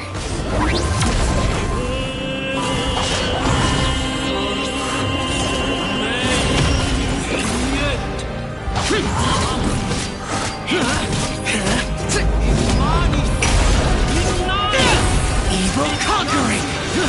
Watch out for Father's movements, son! Look out! It's only the beginning.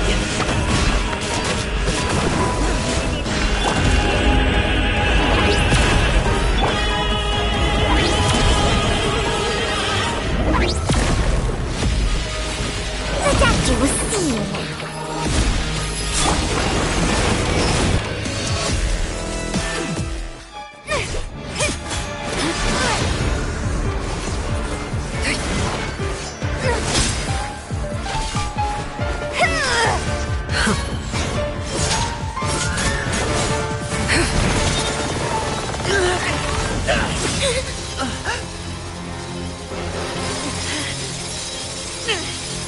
You should know better than to crowd in one place.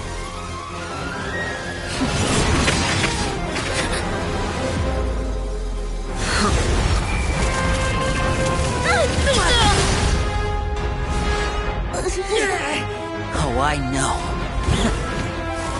No! I'm sorry, Father!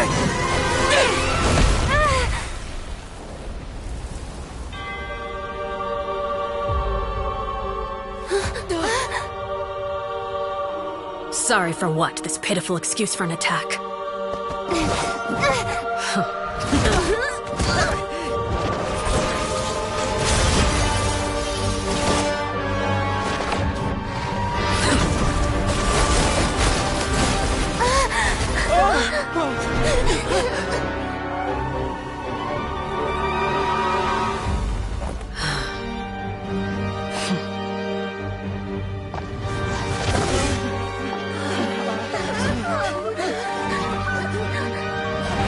Father, no!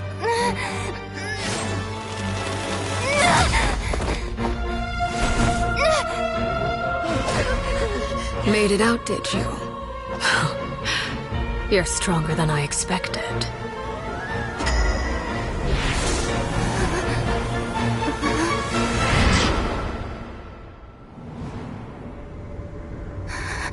A crimson moon. I can't move.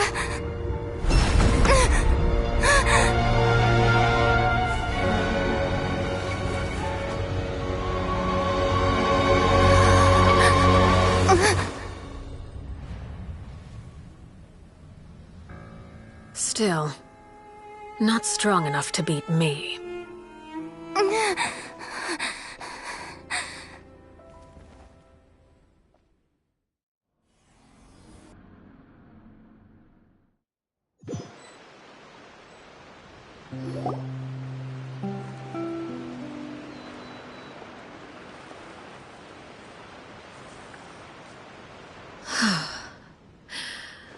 I believe we can end things here. It's not often that we get to enjoy the company of guests, after all. We wouldn't want things to get too out of hand. Brother, Are you alright? Lenny! Given that I am the victor of this duel, as agreed. No! I never thought things would end like... However, everyone involved in the duel demonstrated a remarkable level of strength and determination. In light of this, I'm prepared to change the method of execution. Elwar, the bottled flames I gave you for safekeeping. Do you still have them? Yes? I wasn't sure what they were for, but I've kept them super safe. I didn't lose a single one. Wonderful. Then, in just a moment, I'll have you administer them. Bottled flames? Indeed. They're the product of a secret experiment. Under certain special circumstances, flames can be extracted from my person and preserved. Once ingested, searing pain will spread across every inch of your body. No harm will come to you physically, but your memories will be burned away.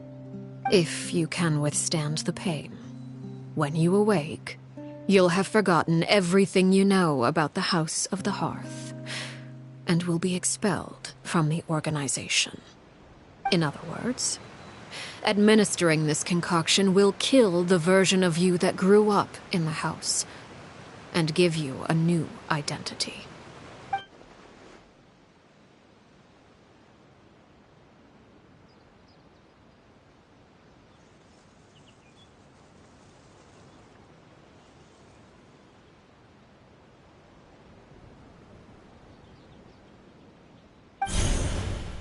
Memory is a mysterious thing indeed.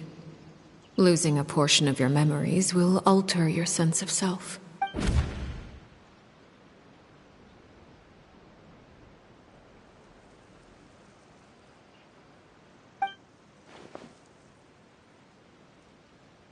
So, you're just letting us... You misunderstand.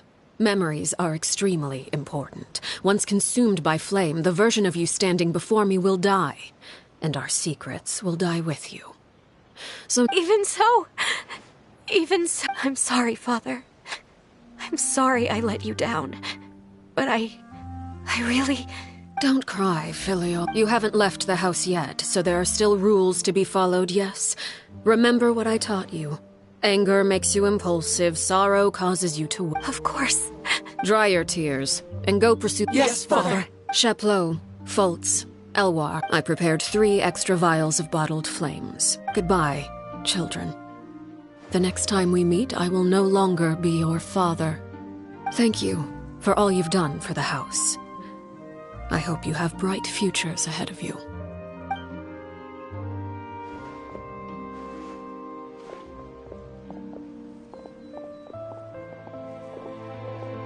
Father. Let's go.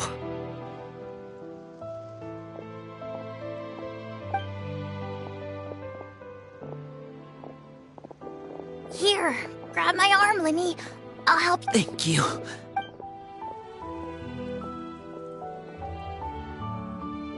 Clairvy.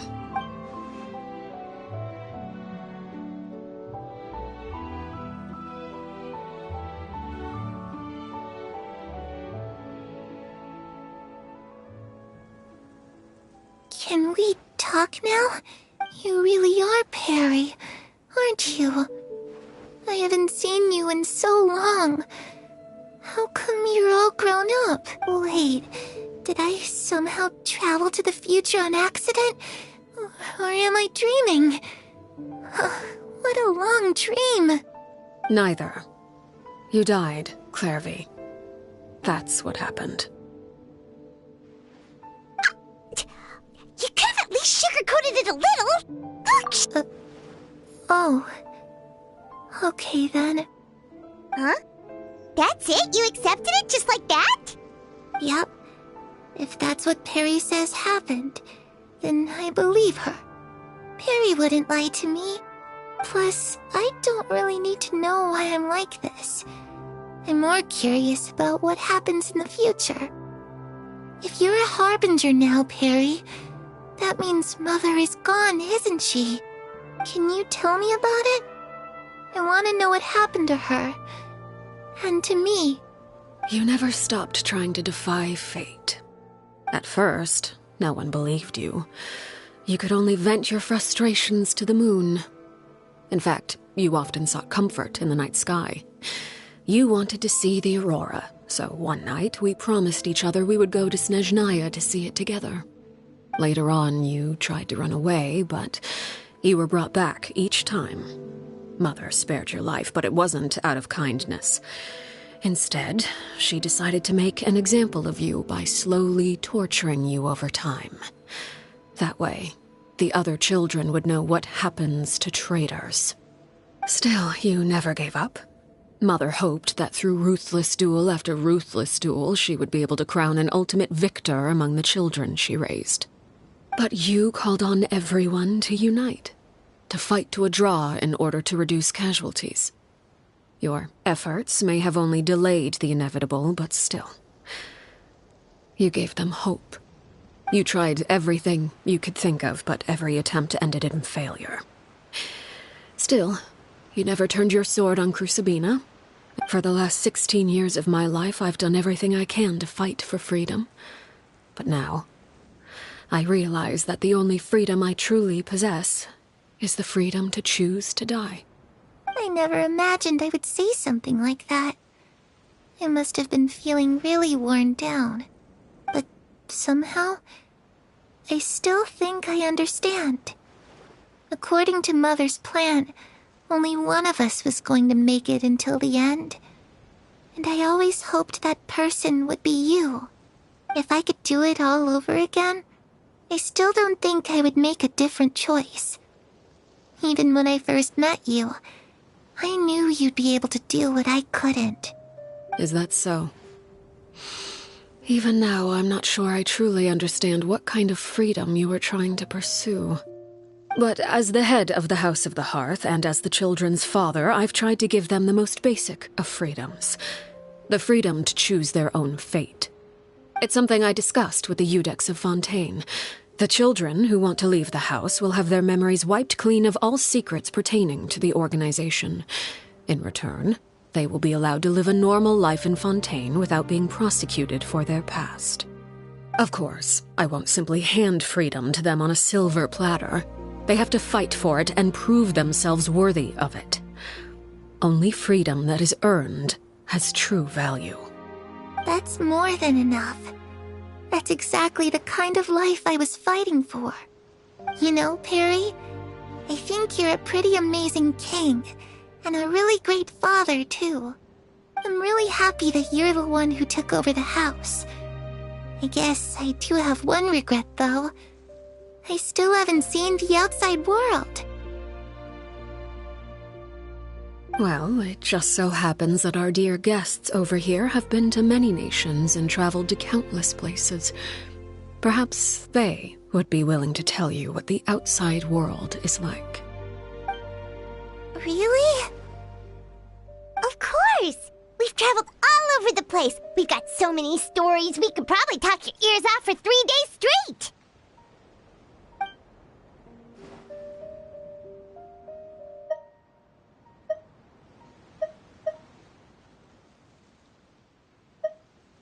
I was always too afraid to skip Mother's fighting lessons.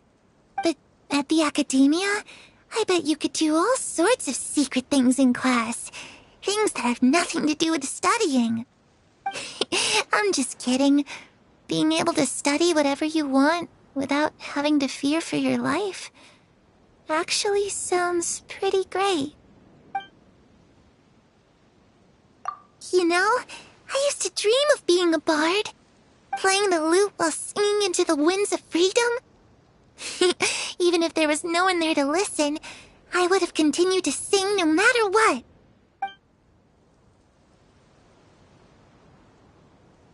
Ah, that's where Mora comes from. I never knew that before. If I had some Mora, I would buy 3 new dresses. One for me, one for Perry, and one for Mother. It's just too bad Perry doesn't like wearing dresses. And Mother, she probably wouldn't accept something like that either. I guess I just have to keep them all for me then. I could wear a different one every day. Those yokai you mentioned, what do they look like? I once saw a drawing of this one guy with horns on his head and a super scary face. Are there any yokai like that? Oh, sounds like you're talking about an Oni. Yep, we've met one, and let Paimon tell you, they're not nearly as scary as they look.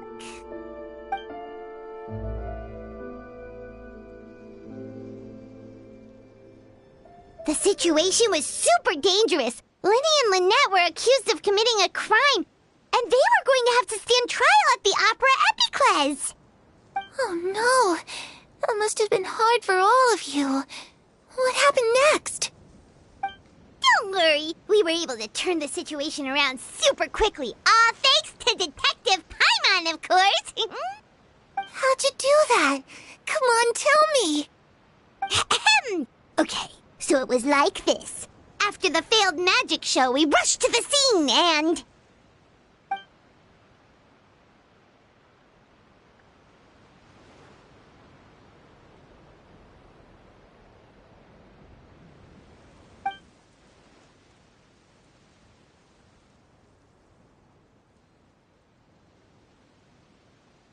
Shadows don't have the capacity to learn or grow. Any new information they encounter is quickly forgotten over time.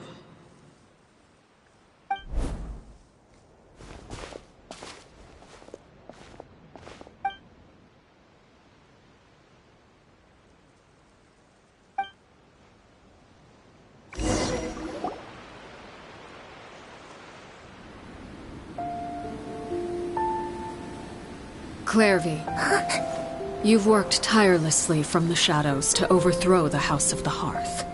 Now, by my authority as the Knave, I shall announce how this matter ends. You are hereby expelled from the House of the Hearth. You are no longer tied to this place, nor are you bound by its rules. You're saying that I can finally leave? I get to experience the outside world as well? Oh, I almost forgot. There's no getting older for me. Still, seeing who you grew up to be makes me really happy, Parallel. Take care of yourself. Goodbye. May we meet again someday.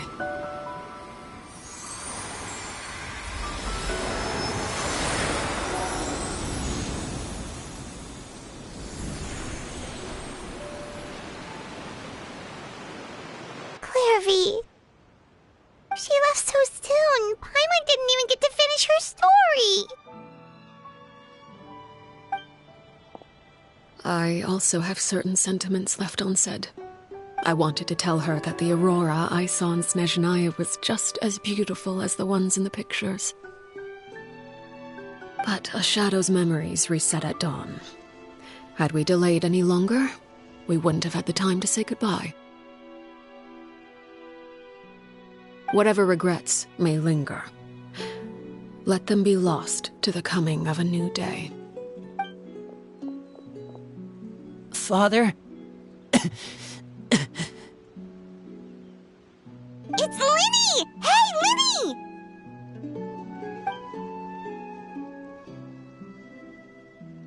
What is he doing back here? Let's go check it out.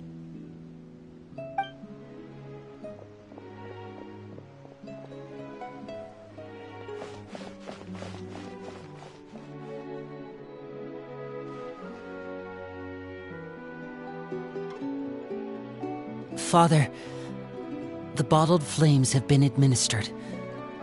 Filio and the others have left the house. And you? What have you decided? Thank you for giving us that choice, Father. But we never wanted to leave the house. It's the only home we've ever known. Lynette and Fremine feel the same way. They're recuperating back at the Hotel Bouffe d'Été. but I decided to come back and tell you where we stood. I'm sure you're well aware of the expectations I have for you. I want you to follow in my footsteps and become the next king of the house. Yet you seem to have different ideas. I must admit, I'm rather surprised by your decision to stay. There's nothing wrong with choosing to live a quiet life.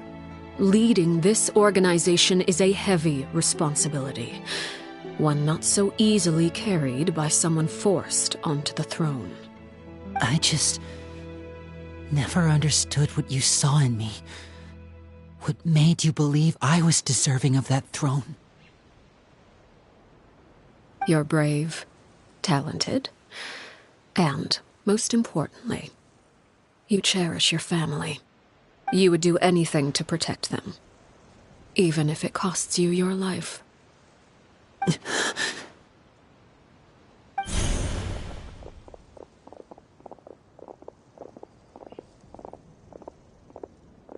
Speaking up back there was so brave of you, Linny. It's all thanks to you that we were able to convince Father to back down. You're a hero, Linny. Hero? Father is the real hero. Had Father gone all out during the duel, there's no way I would have walked away with my life. She must have had it all planned from the beginning, from the very moment she suggested a duel. I'm not deserving of that title. I'm not strong enough or smart enough. You're wrong. In my opinion, all you need to be deserving of the throne is conviction and the necessary strength to act on it. We may have different ideas of what it means to be a family, but you can hardly be said to lack conviction. What you truly lack is strength. For someone of your talent, though, that's something that will come with time. Even without that strength, you still chose to face me in a duel, even though the odds were stacked against you. That capacity to honor your convictions is what I truly see in you. Father. No one knows what the future holds, what tragedy or triumph may be in store. Being at the head of this organization requires the strength of will to face whatever comes. Caution will only hold you back. If reaching a certain standard were required to go after what you want, I would never have succeeded in killing my predecessor. Back then, there was still a considerable gap between our abilities.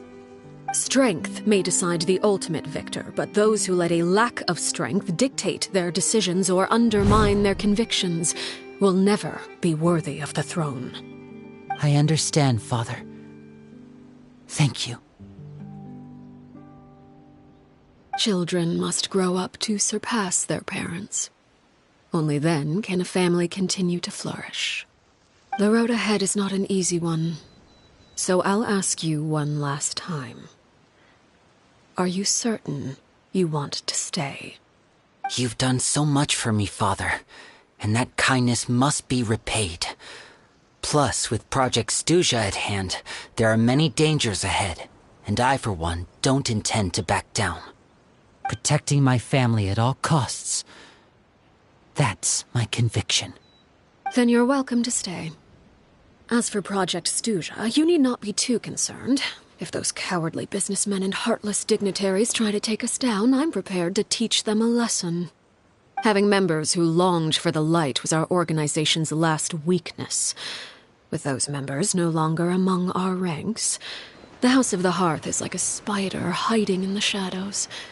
We need only wait for our prey to come to us. At present, our imperative is to use their plan to our advantage. In doing so, a crimson moon shall rise amid the frigid blizzards of winter. No demonstration of loyalty shall go unrewarded, and no sacrifice shall be in vain. As for the two of you, whether we meet again as friend or foe, I'll remember the camaraderie we shared in this moment. No matter how arduous the journey ahead, I hope we both reach our desired destination.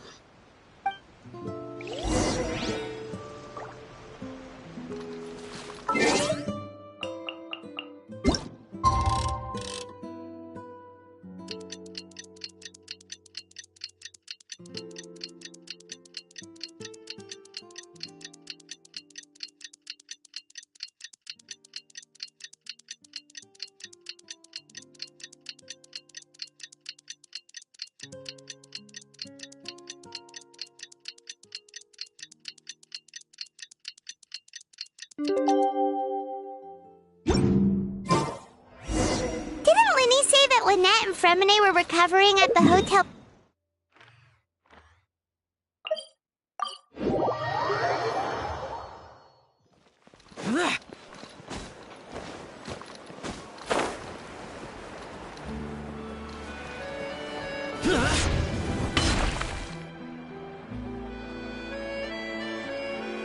Lynette? Fremine? How are you feeling? Much better. Whew, what a relief! What about you? Are you feeling alright? I knew you'd come out unscathed. Us, on the other hand, well, we've been bedridden for 2 days. I couldn't even turn over. Oh, and I wanted to ask, is Clairvy gone? Linny and the other members have left Poisson and returned to the House of the Hearth. According to him... I see. I'm glad. Father came to check up on us 2 days ago and told us about what happened with Crusabina and Clairvy. Actually, I've met Crusabina before.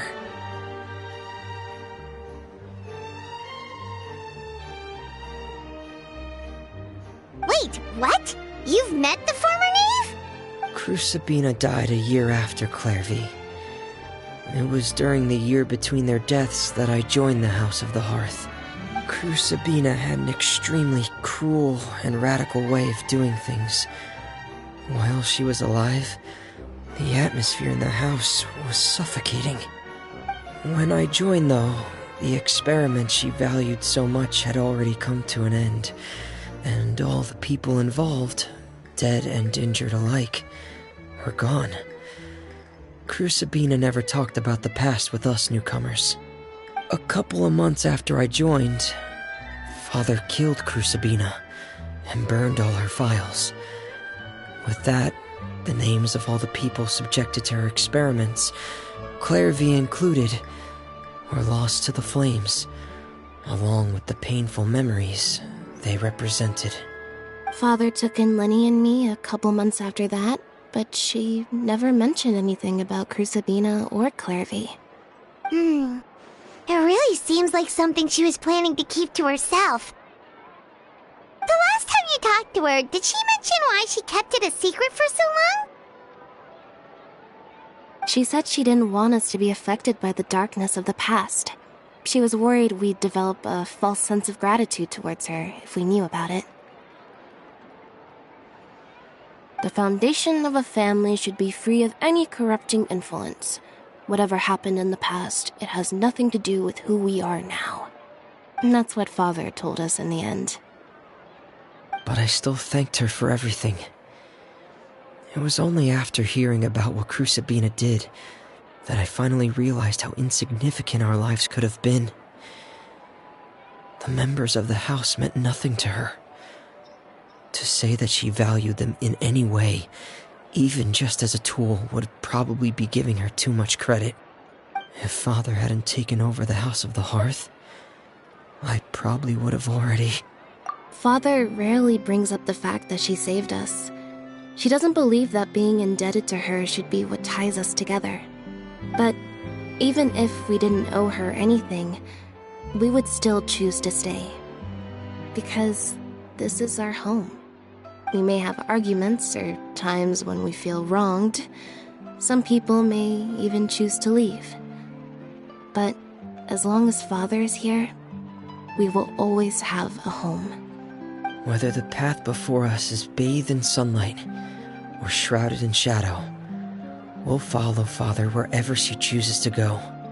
So I wanted to say thank you for helping us make it through this crisis. Without your help, we could have lost a lot more along the way. Oh, we didn't do anything, really. Of course. You're welcome anytime. Are Filial and Nantoy okay? I actually saw them at a cafe this morning. They didn't recognize me. From what I could tell, they were drinking coffee and talking about one of the operas that started running recently. They seemed happy. If I had to take a guess, I would say they finally found the kind of life they always wished for.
Worthless!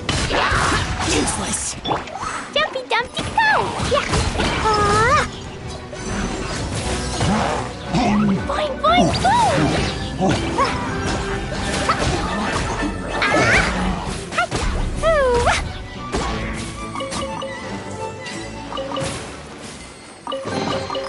More treasure! More treasure!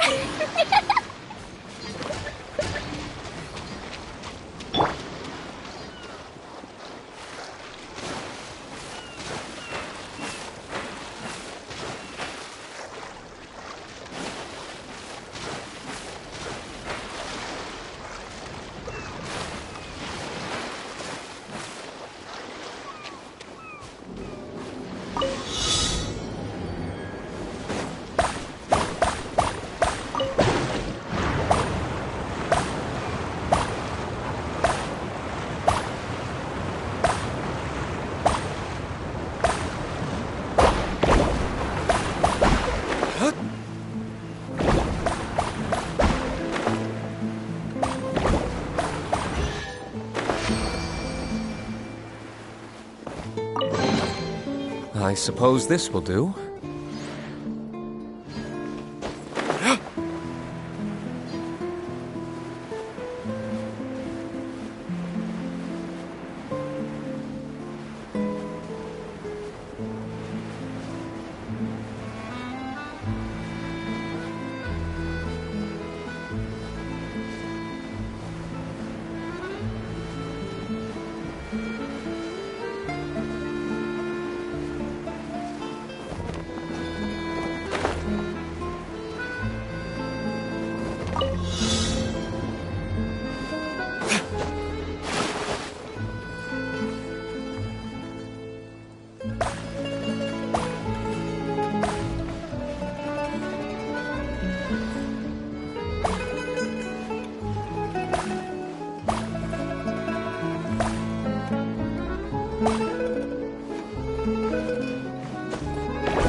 Better than nothing.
quality here.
Mind the side effect.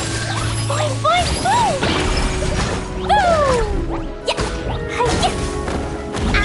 Yeah!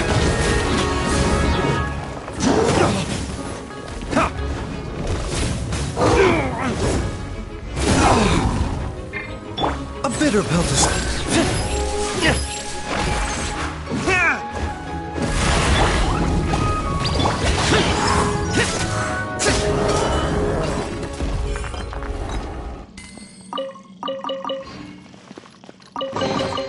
If it's useful, I'll take it.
Mind the side effect.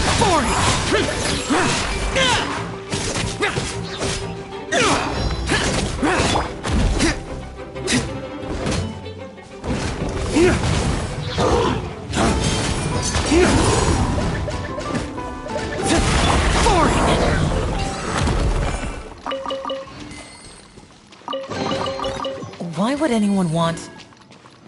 Forget it. It's not my concern.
We'll need more where that came from.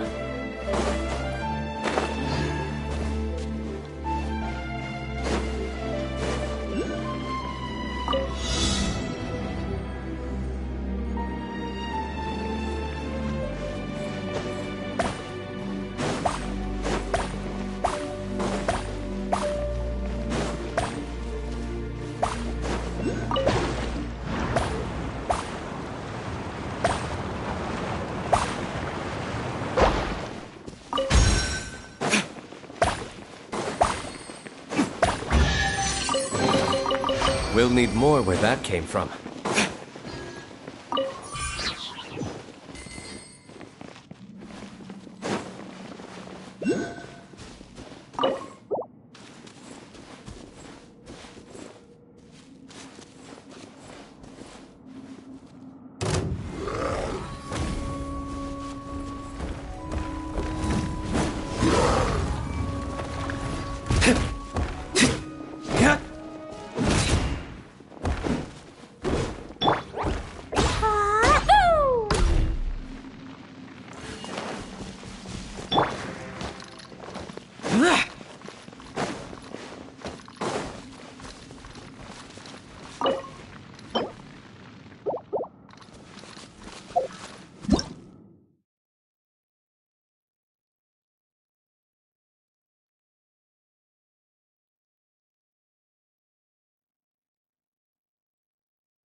If it's useful, I'll take it.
Better than nothing.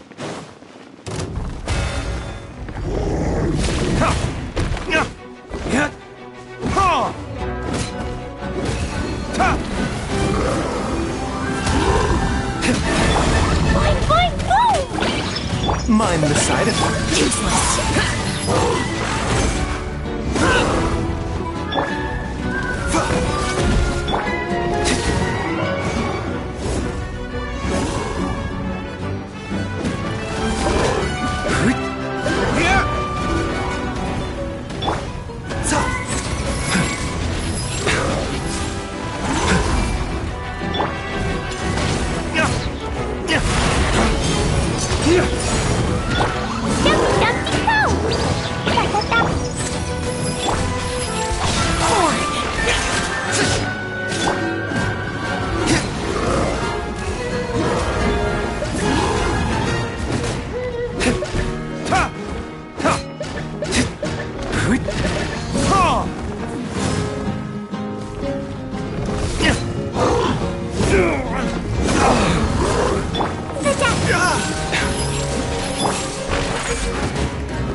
Disappear!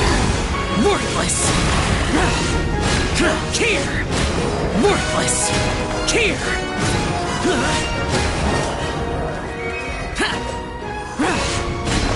Worthless! Here!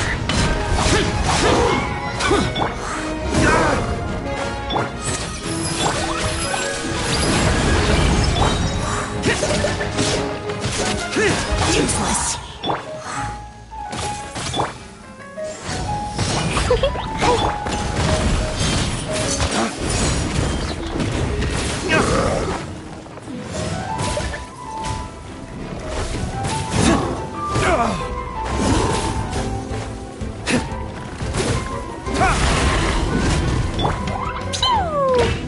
A bitter pill to swallow.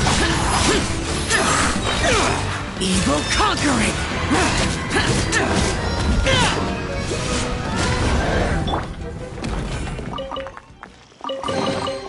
Yay, shiny!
Maybe there's even more buried below!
Yay, shiny!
of us later.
you.